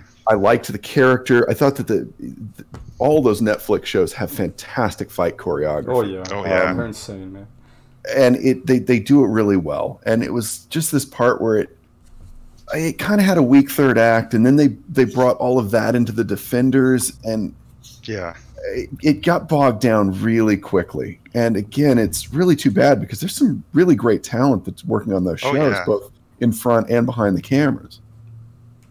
Yeah, I agree. Yeah, agreed. Full disclosure, I'm a Marvel fanboy, so I'm gonna always put Marvel before DC anyway. But just like Ethan, I'm getting burnt out on all of them. So it's tough because, like you said, there was some great writing there, definitely some great acting, and it sucks because I think, like you said, that was a great beginning and middle act, and all of them I think were growing to become better, but it'll never get there. Yeah, and the fact is that you've only got a shelf life of so long. If you can't find your audience, if your audience starts declining by the midpoint of the second season, you got some real problems. Yeah. Wow. So I think Josue wanted to talk about Bethesda, right? Fallout 76. No, thank you. No, thank you. Man, that's one game that I knew since before the launch that was gonna be horrible. I didn't even buy it. I told all my friends don't buy it. They bought it. Now they're regretting it. Yep. Yeah, I told you. Yep. No, hell no. You should have been playing Pokemon with me. Exactly. I'm playing that 76 stuff. So 76 is an open world kind of MMO game, right? Yep. Open world, but then online. You meant to say empty world, right? Empty world. Empty world. Jesus. But did you see the news segment that I posted on there where they're banning YouTubers that are pointing out the bugs? Yeah. How do that's not new. They've done that people? Forever. That's insane. I thought they would take that as a constructive criticism, like say, "Oh, thank you for pointing out," But, no, they know their game's bad enough without any help. Yep. So the thing is that I've watched a couple of YouTube channels playing it because I don't pre-order, and it was one of those things where the almost immediate reaction was how bad it was. And again, that doesn't put me off of a game necessarily. There's a few games out there that have just been absolutely destroyed for being fatally broken, and I've still had a good time with them. Mm-hmm. Like Alien Colonial Marines. You played that? I've beaten it several times. I actually really enjoy it. And yes, the Alien most hated game in the world, man. The Alien AI is broken, but it's one of those things where I had such a love for the movie, and they did such a great job of recreating elements from the movie that. Sure, I'm willing to play through some goofy, voice acting by Michael Biehn. I mean, you got the passion. Right, and so whenever 76 was getting all of that bad press, I was like, yeah, but I really like Fallout, so maybe it's one of those things like the original release of No Man's Sky. Yeah. Everybody was saying, I want my money back, and they're like, you can't do anything, you're just on a planet naming stuff, and I'm like, yeah that's why I bought it. I'm out there naming stuff right now. That's what I'm going to find these... Right, somebody's going to find this planet one day and just be like, what the hell was wrong with this guy? Yeah. And so it wasn't like it was an immediate write-off, but yeah, apparently everybody's saying that there's just nothing. It's just little... There's nothing to do. Yeah, like remember, people have a mental picture of what a MMORPG is, and all these other MMOs, they have a lot of stuff to do. And when you think about also all the past Bethesda games, they have all these major bugs when they come out. Combining that with a multiplayer for the first time ever, like that's a no-no. Like I knew it that was gonna fail. Yeah, well, I wish more people had listened to you. But so, Ethan from California brought up a good point about aliens, right? Did you play Alien Isolation? Yeah, so here's the other thing. I saw Alien and Aliens when I was way too young. Literally to this day, the creatures of my nightmares are Giger's aliens, and so they're terrifying to me. Oh, I gave you that game. I gave you that game. I forgot. I know you did, and that's why I'm gonna wrap it out here. So just it's like 2 years ago, and it's my birthday, and this like pops up, and I'm like, oh great, he wanted to give me a coronary for my birthday. So I'm sitting there, and I'm like, okay, this is fine. I've beaten Alien, Alien Colonial Marines. There's a couple of scary, really well developed levels in that game that sort of mirror this. It's that whole stealth kind of got to stay away thing. I put on Alien Isolation. I got onto the station. I'm walking down the hall, and all I hear is something skitter through the vents over my head, and I'm like, done. Nope. Yep. I got 2.5 hours into that game. I haven't even seen the alien yet. And I literally have to have all the lights on. My kids have to be accounted for because they sneak up on you. And all they want to do is like be cute and loving and give you a hug, but it's really tough whenever you're trying to pull your dad off the ceiling because he was busy trying to craft a monkey wrench or something, and something skitters around next to me and then gives me a hug. That's just a heart attack waiting to happen. That being said, I am actually looking forward to the next one that's coming out. Well, that's what brings me to that. They announced the next one, but then they were talking about a mobile game for the next one. Is that the true sequel to this one? Yeah, I heard of something like that. It is. Oh, it is. Don't you guys have phones? Yeah, don't you guys have phones? That was horrible. Man. So, boy, really stepped on a landmine there. Oh my god. And then people saw that, and then mobile games kept getting announced. Yep. Well, I think China is the driving factor, right? I mean, they're so popular over there, they make money regardless of whether they're popular in the West. I mean, like, everything has its place. Yeah, mobile game is good, but, it's not... that's not the big majority. A lot of people are just still PC gamers. But, this Diablo fiasco is... I don't know. That's way too much. And it didn't have to be a fiasco. It could have just been like, hey, we're taking this property in a different direction, something for a more casual gamer. And everybody would have to shut their head holes because you had it right. But no, don't you have phones? Yeah, that's exactly. You know how they would have make it better? At least release a teaser of the next PC Diablo game. Yeah, like Bethesda game. Like Bethesda. That they announced at the end only a freaking video of Elder Scrolls 6. That thing, make everybody freak out. Just do something, only the logo. Just imagine this at the very end. Oh, and the latest announcement, the logo of Diablo 4. Yeah. They will have gone insane. Like, people will have been, no matter if it was like coming in 2 years. That's all they needed to do. But my real question is, who's doing this? Is this Activision or is this Blizzard? Is Blizzard now completely owned by Activision and they're just kind of like in the passenger seat going, oh, I don't know where we're going, we're going to crash, Well, Activision does own Blizzard, but and they are going to want to monetize as much as they can, so I think that's the compromise. Is Blizzard's going to take forever to get what they want out, so Activision is like, okay, well, in the meantime, you need to give this. Yeah. But I think when they messed up was, instead of saying this is the next, they should have said this is another. Or one of them, or just even though they confirm it later that that's only the one of them, but still they did not do it in the official announcement. Yeah, and what you could have even just said, instead of showing something, you could have said, well, while you wait for 4, this is something to fill the time. Exactly. I mean, they had already announced Warcraft 3 Remaster, which I'm personally excited for, so I would have been good with that for now. Yeah, the thing is that remember, there's a lot of Diablo fans that are really hardcore with it, and yeah, then showing Warcraft 3 to them is nothing. You know? But I know. I mean, I've been a Diablo fan since the first one. I was playing Diablo back in '98, right? It was released in '97, I think.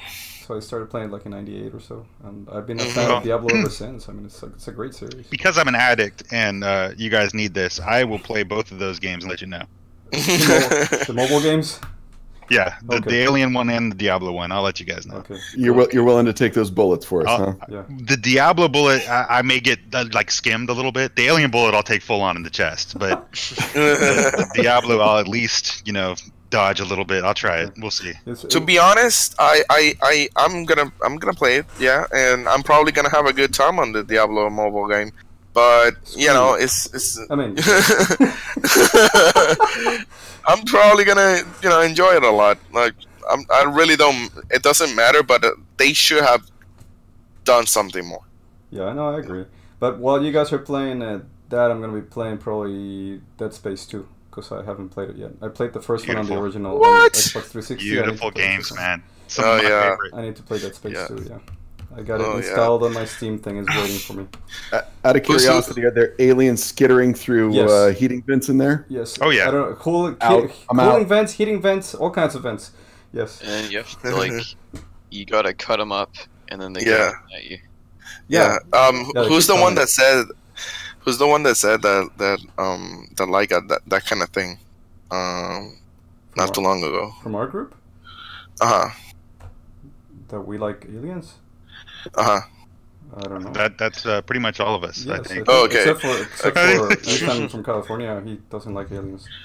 Oh, I love them, actually. I think that it's a fantastic franchise. All of them in the theater, but make no mistake. He doesn't want to be murdered by one. This is literally like therapy for me. This is me going into it just like, all right, I'm going to confront my darkest fear and I'm going to overcome it. And then, people are getting torn apart and melted on screen, and I walk out and I'm like, I'm a better person. But as soon as you drop me into the video game version where it's me on the line, nope, can't do it. Yeah, exactly. So see, I'm kind of parallel to you, but I skew away where I'm such not a people person that the fact that everybody is dying but me is perfect. I love it. I'll play every minute of it.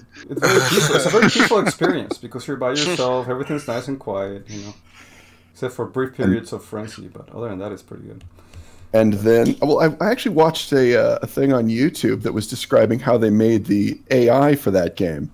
Oh, wow. And it's absolutely fascinating that there's actually 2 AIs driving the alien. So not only is it accommodating for how you're going to get attacked, it's giving you down times in the middle so you can actually kind of, relax a little bit. That's awesome. And that's usually who my children strike. It's like a behind-the-scenes roller coaster. It was fascinating. It was really interesting. Man, and a couple times an alien will actually sneak on you, no sound, and then all of a sudden when you turn around, it's right there, about to attack you, and it's random. It's not like it's program. It's random.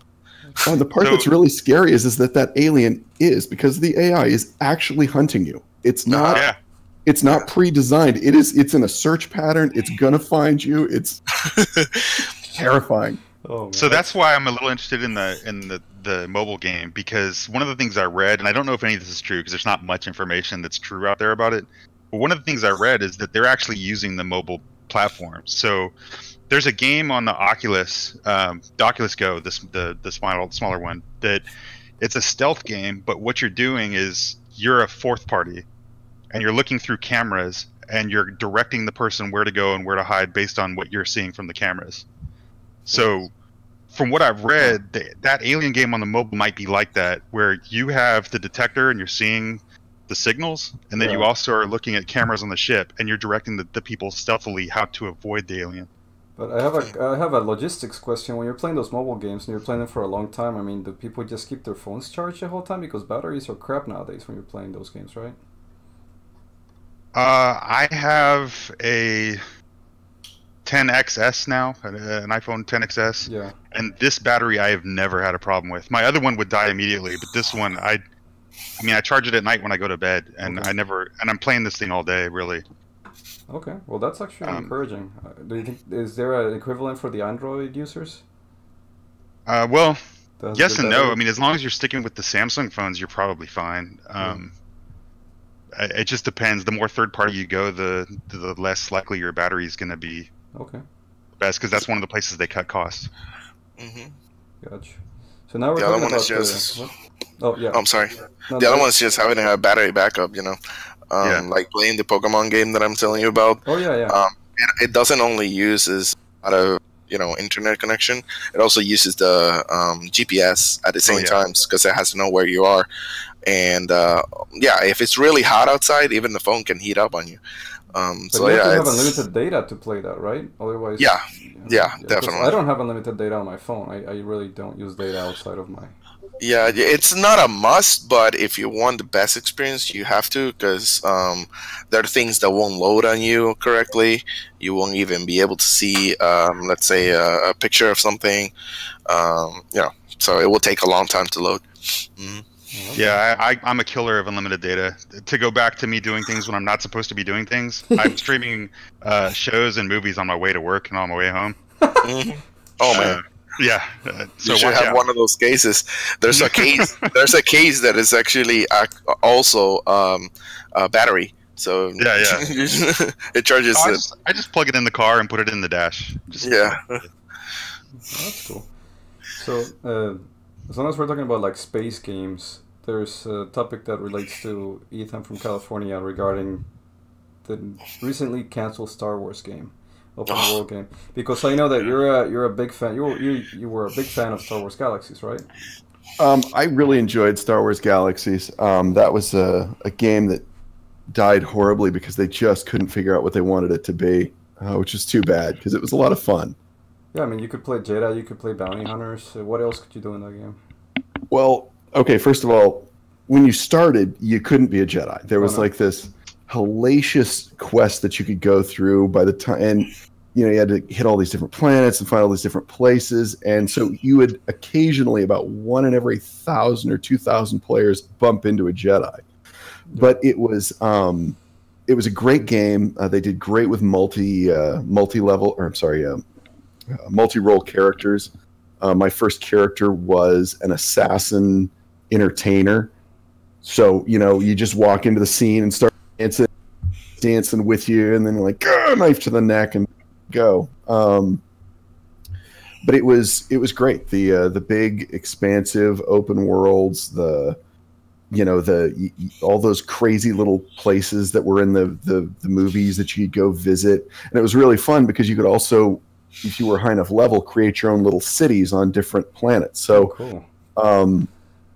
The thing is that the running gag was that anytime you were on Tatooine, somebody always opened a city called Las Vegas. And so if you went to Las Vegas, you knew that the dancing was good because dancer assassin, and B, you knew that some player out there was keeping it real and having a big old time. So good times. Wasn't there another game after that? Well, they did. What is it? The Old Republic. Yeah, was that any good? The beginning. Not to be confused with Knights of the Old Republic, which was a great. No, which was great RPGs by BioWare. But it was just kind of flat. It felt like every other fetch and quest MMO that was on the market. It just had kind of vaguely Star Wars-ish skins. From what I heard, they have been making it better. There has been lots of updates and expansions and stuff. I played it a lot for maybe a year. At the beginning, it's like you said, it felt really common, flat, not that engaging. But at the end of the time that I was playing, it was getting better. And it's been a while since I've played that game again, and I will give it a try again just in case. And maybe it's. Do you guys think that there's plenty of room, or is the Star Wars market saturated? I mean, why was that game canceled?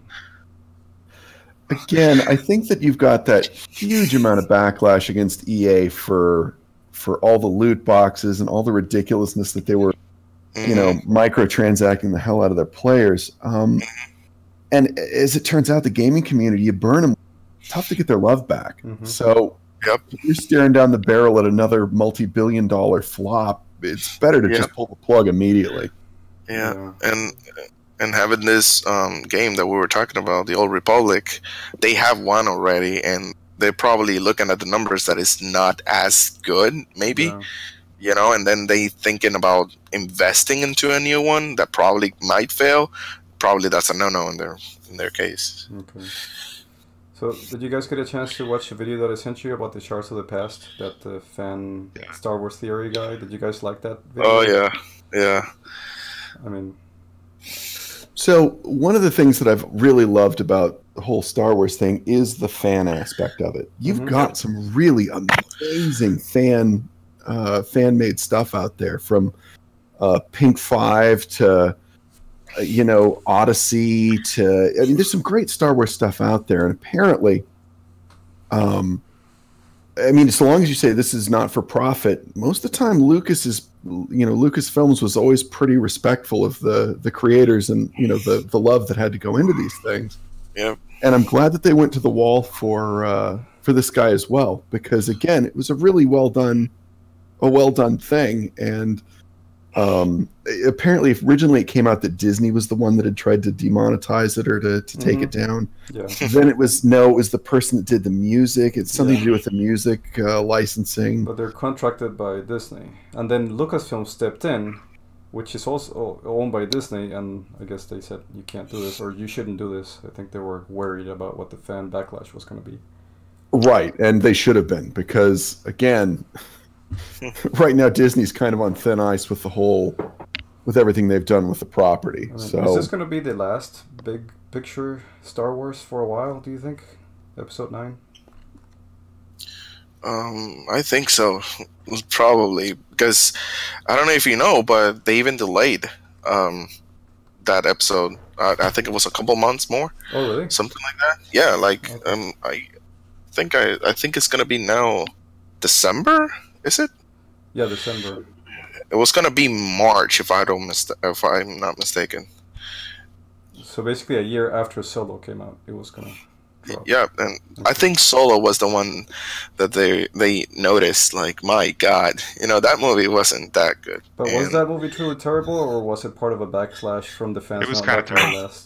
It was kind of terrible. Like, I'm a fan, and it's not that good, really. So, it's where fan service becomes a little too prevalent. I enjoyed the movie, but I think I enjoyed it because it's the first Star Wars movie I got to take my kids to in the theater. Okay, cool. Yeah. But it was trying really hard to get as much into, you know, hey, everybody, it's Kessler. Hey, it's the dice. Hey, look at Lando's capes. Hey, this is why the Millennium Falls. And it was fine. There's nothing, you know, wrong about it. But I think my brother summed it up best when he's like, I went and saw it, and a month later, I couldn't tell you one thing about it. And you know, that was never a case with the earlier Star Wars films. Yeah. So that was truly ingrained in us. So if you guys don't look at it from a fandom point of view, and instead you look at it from a business point of view, I'll just be devil's advocate for a minute. Well, without going that direction yet, I will say Rogue One was the fandom movie. Solo was the money grab. I actually like Rogue One a lot. Yeah, that was the fandom movie. Rogue One was just literally a money grab. That was all about monetization. They wanted to sell those dice, and they wanted to sell the cape, and they wanted to sell all the stuff that you could see in the movie that has some kind of meaning to your dad. You know what I'm saying? To all the kids out there. Yeah. And that's what that was, and that's why it backfired so badly. But when you look at all these things, Disney didn't understand the box of worms they bought when they acquired, because they knew it was a cash cow. That's all they had thought about.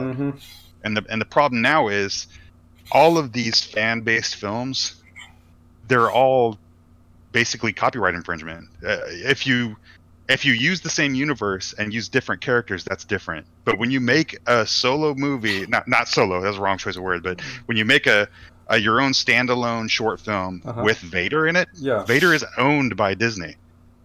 And even though this guy says this is for the fans, you know, this is, I don't care about the money, I don't need the money, blah blah blah blah, he's getting followers. His channel is gaining millions of people, and that is paying him. Yeah, there is a form of monetization there. I do agree. Although he did check with Lucasfilm before he did this, and they said you can't monetize it, but everything is okay as long as you're comfortable not making money. But yes, you're right. He is making money one way or another. And the whole point of that too is when he went to Lucasfilm before all this, and they told him, "No, you can't do that. No, you can't do that. No, you can't do that." He did it anyway, and just said, "Well, I'm not going to make any money off of it." Yeah. Right then, Lucasfilm could have slapped him with a suit. Yeah. And all of this could have disappeared. And right now, Disney can still slap him with a suit, and all this can disappear. But they're so scared of the fans that they're going to leave it there. But he also put this video, and he said, "I don't want you guys to do anything." And the reading in between the lines is like, "Go fight for me," is what that thing said very strongly. Like, I'm not gonna say anything, but you guys are not prohibited from saying anything. So basically, well, and that's why I don't want to be that guy. But to me, every one of his videos is fake. Every one of his videos to me is like, you know what? I love you guys, and I love the movies, and this and that. And every time he says that, he gains probably 1,000 more followers, and he's getting that much more money. From not only that, but every single satellite YouTuber that surrounds this dude have expanded their YouTube viewership in the last week exponentially. Exactly. Exactly. And all of this feeds that. Yeah, everybody's been benefiting. Exactly. So that's my point of view is. And that's removing me from the fandom. I love Star Wars, but to remove myself from the fandom and look at it from a business point of view, I'd be pretty pissed off if I was Warner Disney. Yeah. And I'd probably destroy this guy, to be honest. But they're being so careful because of the fandom. And then to flip that too, when you ask about the movies, the truth of the matter is the profit margins on shows and cartoons is so much higher than a big budget, AAA movie that it just makes way more sense for them to stop putting all that money into these movies and create 30 cartoons and shows to put on their Disney subscription channel. Yeah. So they're getting all that much more money, and all the fandom is moving and just paying them directly. Yeah, I guess that makes sense. Yeah. But, like I said, that's the business standpoint. That's not the fandom standpoint. We want the movies, but... We want the movies, but also we're going to shit on them when they come out and we don't like them too. So... Well, and the fact of the matter is that as much as we hate to admit it, there also has to be that monetization. There's no money in it. We don't have Star Wars, which at this point there's a lot of fans that are like, yeah, that's just fine. But again, you look at stuff like this, and I see where you guys are coming from, where you're talking about how it's maybe some of this is a little disingenuous, and it's like, yeah, this is basically a branded commercial for my channel that you guys can come and see, and while you're here, check out these other videos. So I mean, I get that, but there's also that point where sometimes I like seeing what these people come up with. The idea that between the original the movies in the original trilogy, there were a lot of magazines that would come out, and they would do these little fan theories about what was going to happen or who each person was, and I loved reading those. Between The Empire Strikes Back and Return of the Jedi, there was a theory that Boba Fett was actually Luke's father. Because he never really says anything, and he's always just kind of glowering in the background, and I remember thinking that would just like awesome. And then of course you get the reveal at the end of Empire, and everybody was still kind of like, well, yeah, but maybe. And that's why in Jedi, they actually had to have that moment where it's like, oh, so you believe me? And I was like, yeah, I know it's true. And that was sort of Lucas saying, all right, everybody, calm down. This is actually what it is. We're not fooling you on this one.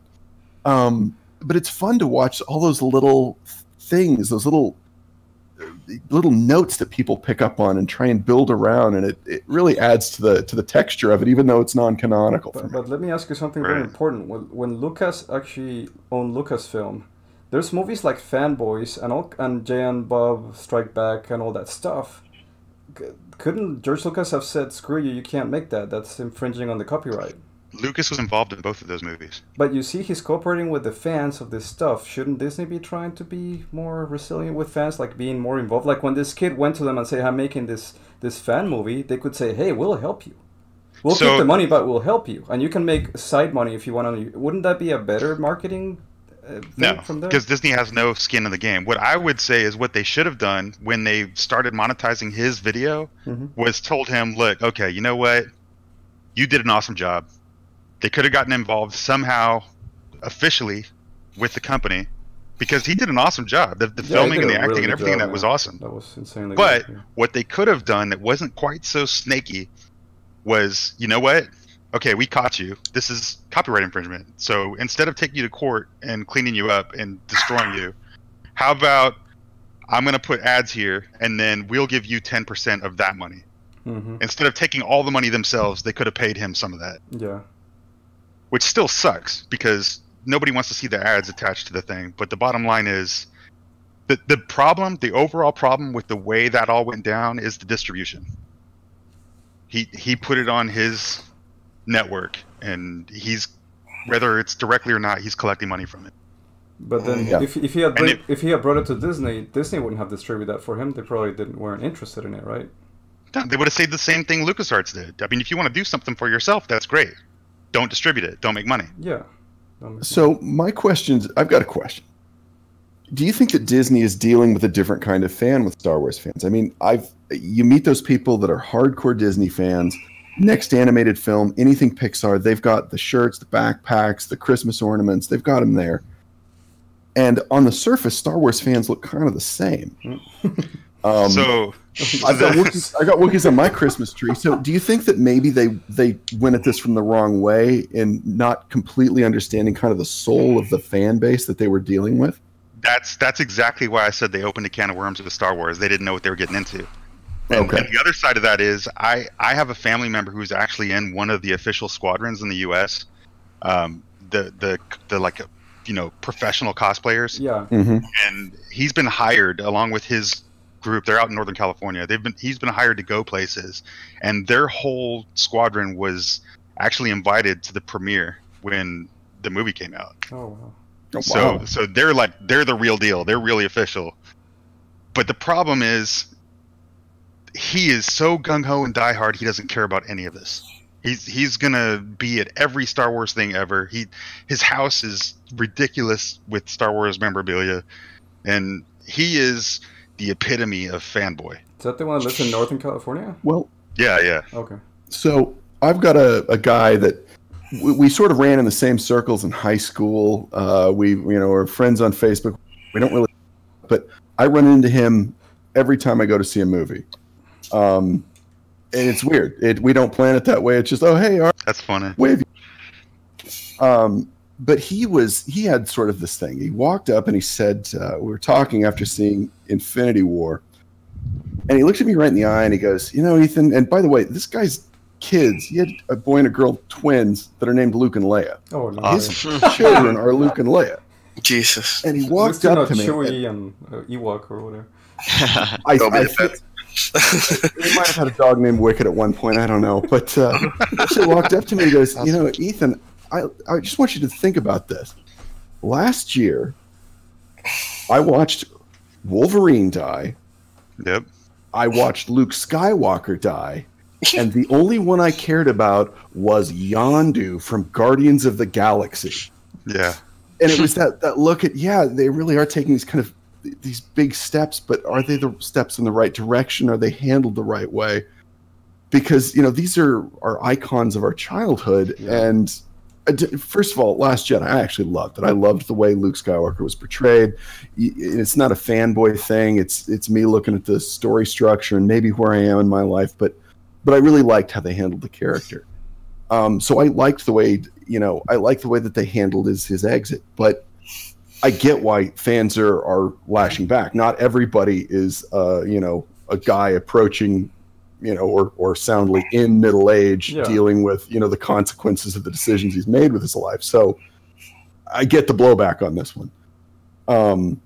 So is there anything that Disney could have done to have mitigated something? Well, with Star Wars in particular, no. You're never going to make everybody happy. No, but I mean, 50% of the fandom is not happy, though, so something went wrong. Well, and that's kind of why I bring up my family member, because the true fandom, you can't break them. I mean, there's nothing going to break them. Just like me, okay, I was pissed off at the end of that movie. Andres will tell you, I was full of fire. I actually liked it the first time I watched it, and then I was all excited. Andrew, how did you like it? And he's like, he wouldn't even talk to me, man. He would just glare at me like, no.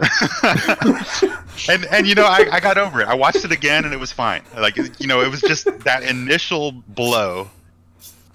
pissed me off. But it's not gonna. It doesn't change anything. Even right after that movie, if 2 weeks later the next one came out, episode 9 is there, I would have gone opening night.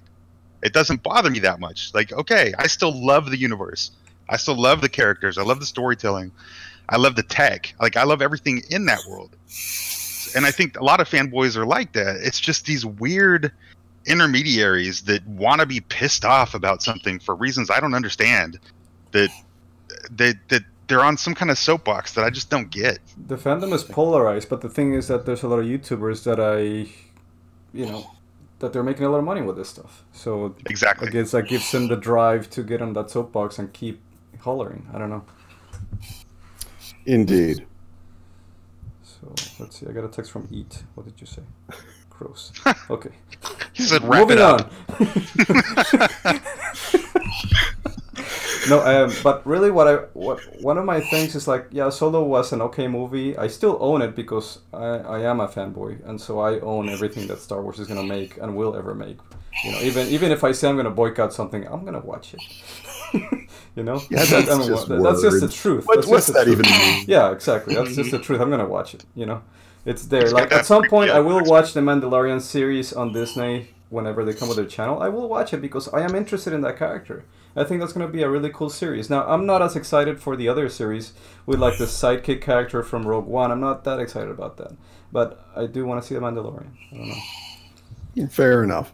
But on a junction to that, I do want to see something with the Knights of the Old Republic. I wish that instead of doing Solo, they would have gone back and shown us a new story. Something that's not connected to the existing stuff. Just a brand new... I just want to get a brand new story. I think it's time to get just a fresh...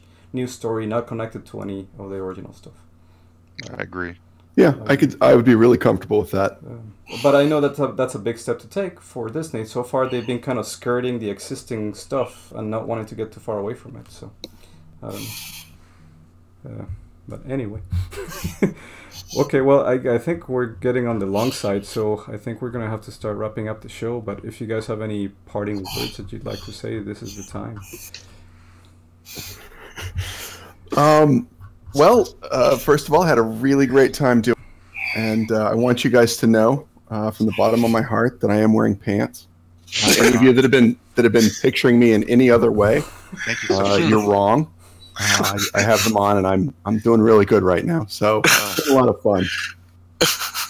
That's always good to hear. No, it was really fun, Andrew. Thank you for the invite. Oh yeah, no problem. Thanks guys for joining my podcast. You know, as you know, my podcast is going to be part of my Patreon and it's going to be offered as like the second tier of the Patreon. But I will send you guys a free copy of what we just did. I'm going to edit it. I'm going to put Jacob's interview in the middle, so we'll have a full podcast. So I think you guys did a good job. I mean, you guys have some really good thoughts and are very eloquent, more so than somebody like me with a weird accent. So. But no, it's gonna be good. I think it's gonna be great. So. All right. So, but I guess we gotta talk about the future. I mean, do you guys want to stay doing the podcast like once a month, or what's the deal? Yeah, I'm good with the podcast. The podcast. Yeah, the pussycat. Once a month works great for me. Okay. As it turns out, I've got Sunday's always my really busy day because I got to get everything ready for the week. But okay, and as always, just send me material that you would like to talk about, because at some point, of course, when we have 1 month in between, then we have time for like news to accrue, new stuff to talk about. But if there's additional stuff you guys want to talk about, just bring it up, or just put it in the outline when I sent the outline for the next one. Yeah, that sounds great, man. So I'm gonna go to Colombia in like 4 days, and I'll be back in February, like 5th. But I'm gonna edit this podcast and send it to everybody before I leave. So. Okay. By the way, just from a technical standpoint, you cut in and out a couple of times. At one point, you said, "I'd like to talk about," and you cut out, and you came back with 3. And I was like, oh, he's talking about Diablo 3. He's talking about... So I went off with my whole pre-order thing. And then you're like, yeah, but it's Ghostbusters. And I was like, I thought you were... Yeah. Those words did matter. The ones that I didn't hear were part of it. And now That's why I was so quiet, because all I heard was 3, too. And I'm like, I don't even know. I started going through your notes, and I'm like, I don't see a 3 here anywhere. I don't know what he's talking about. Yeah. I wanted to say something, but just in case you were not able to cut it out, I didn't say anything. Yeah, hey, really quick, guys, this is really important. I want to talk about 3. Go, talk. After that whole incident with 7 eating 9, this is... Yeah. This is great, man. Oh my god. I think it's your sensitivity. That's all. All right. Okay, so everything else worked okay? Well, guys, I tell you what, my back teeth are literally floating right now, so I've got to get... It was really nice getting to meet you, Josue. It's a pleasure talking to everybody else. Andrew, always a pleasure. Yeah, man. We'll talk to y'all later. Okay. All right. All right, man. Take care. Absolutely. See ya. All right. Bye. See ya. Thank you for listening to the Mutant Donkey podcast. And remember, if you have any questions, comments, or criticisms, please address them to mutantdonkey@gmail.com. That is mutantdonkey spelled with a 3 instead of an E. Mutantdonkey with a 3 instead of an E @gmail.com. Thank you, and till the next time.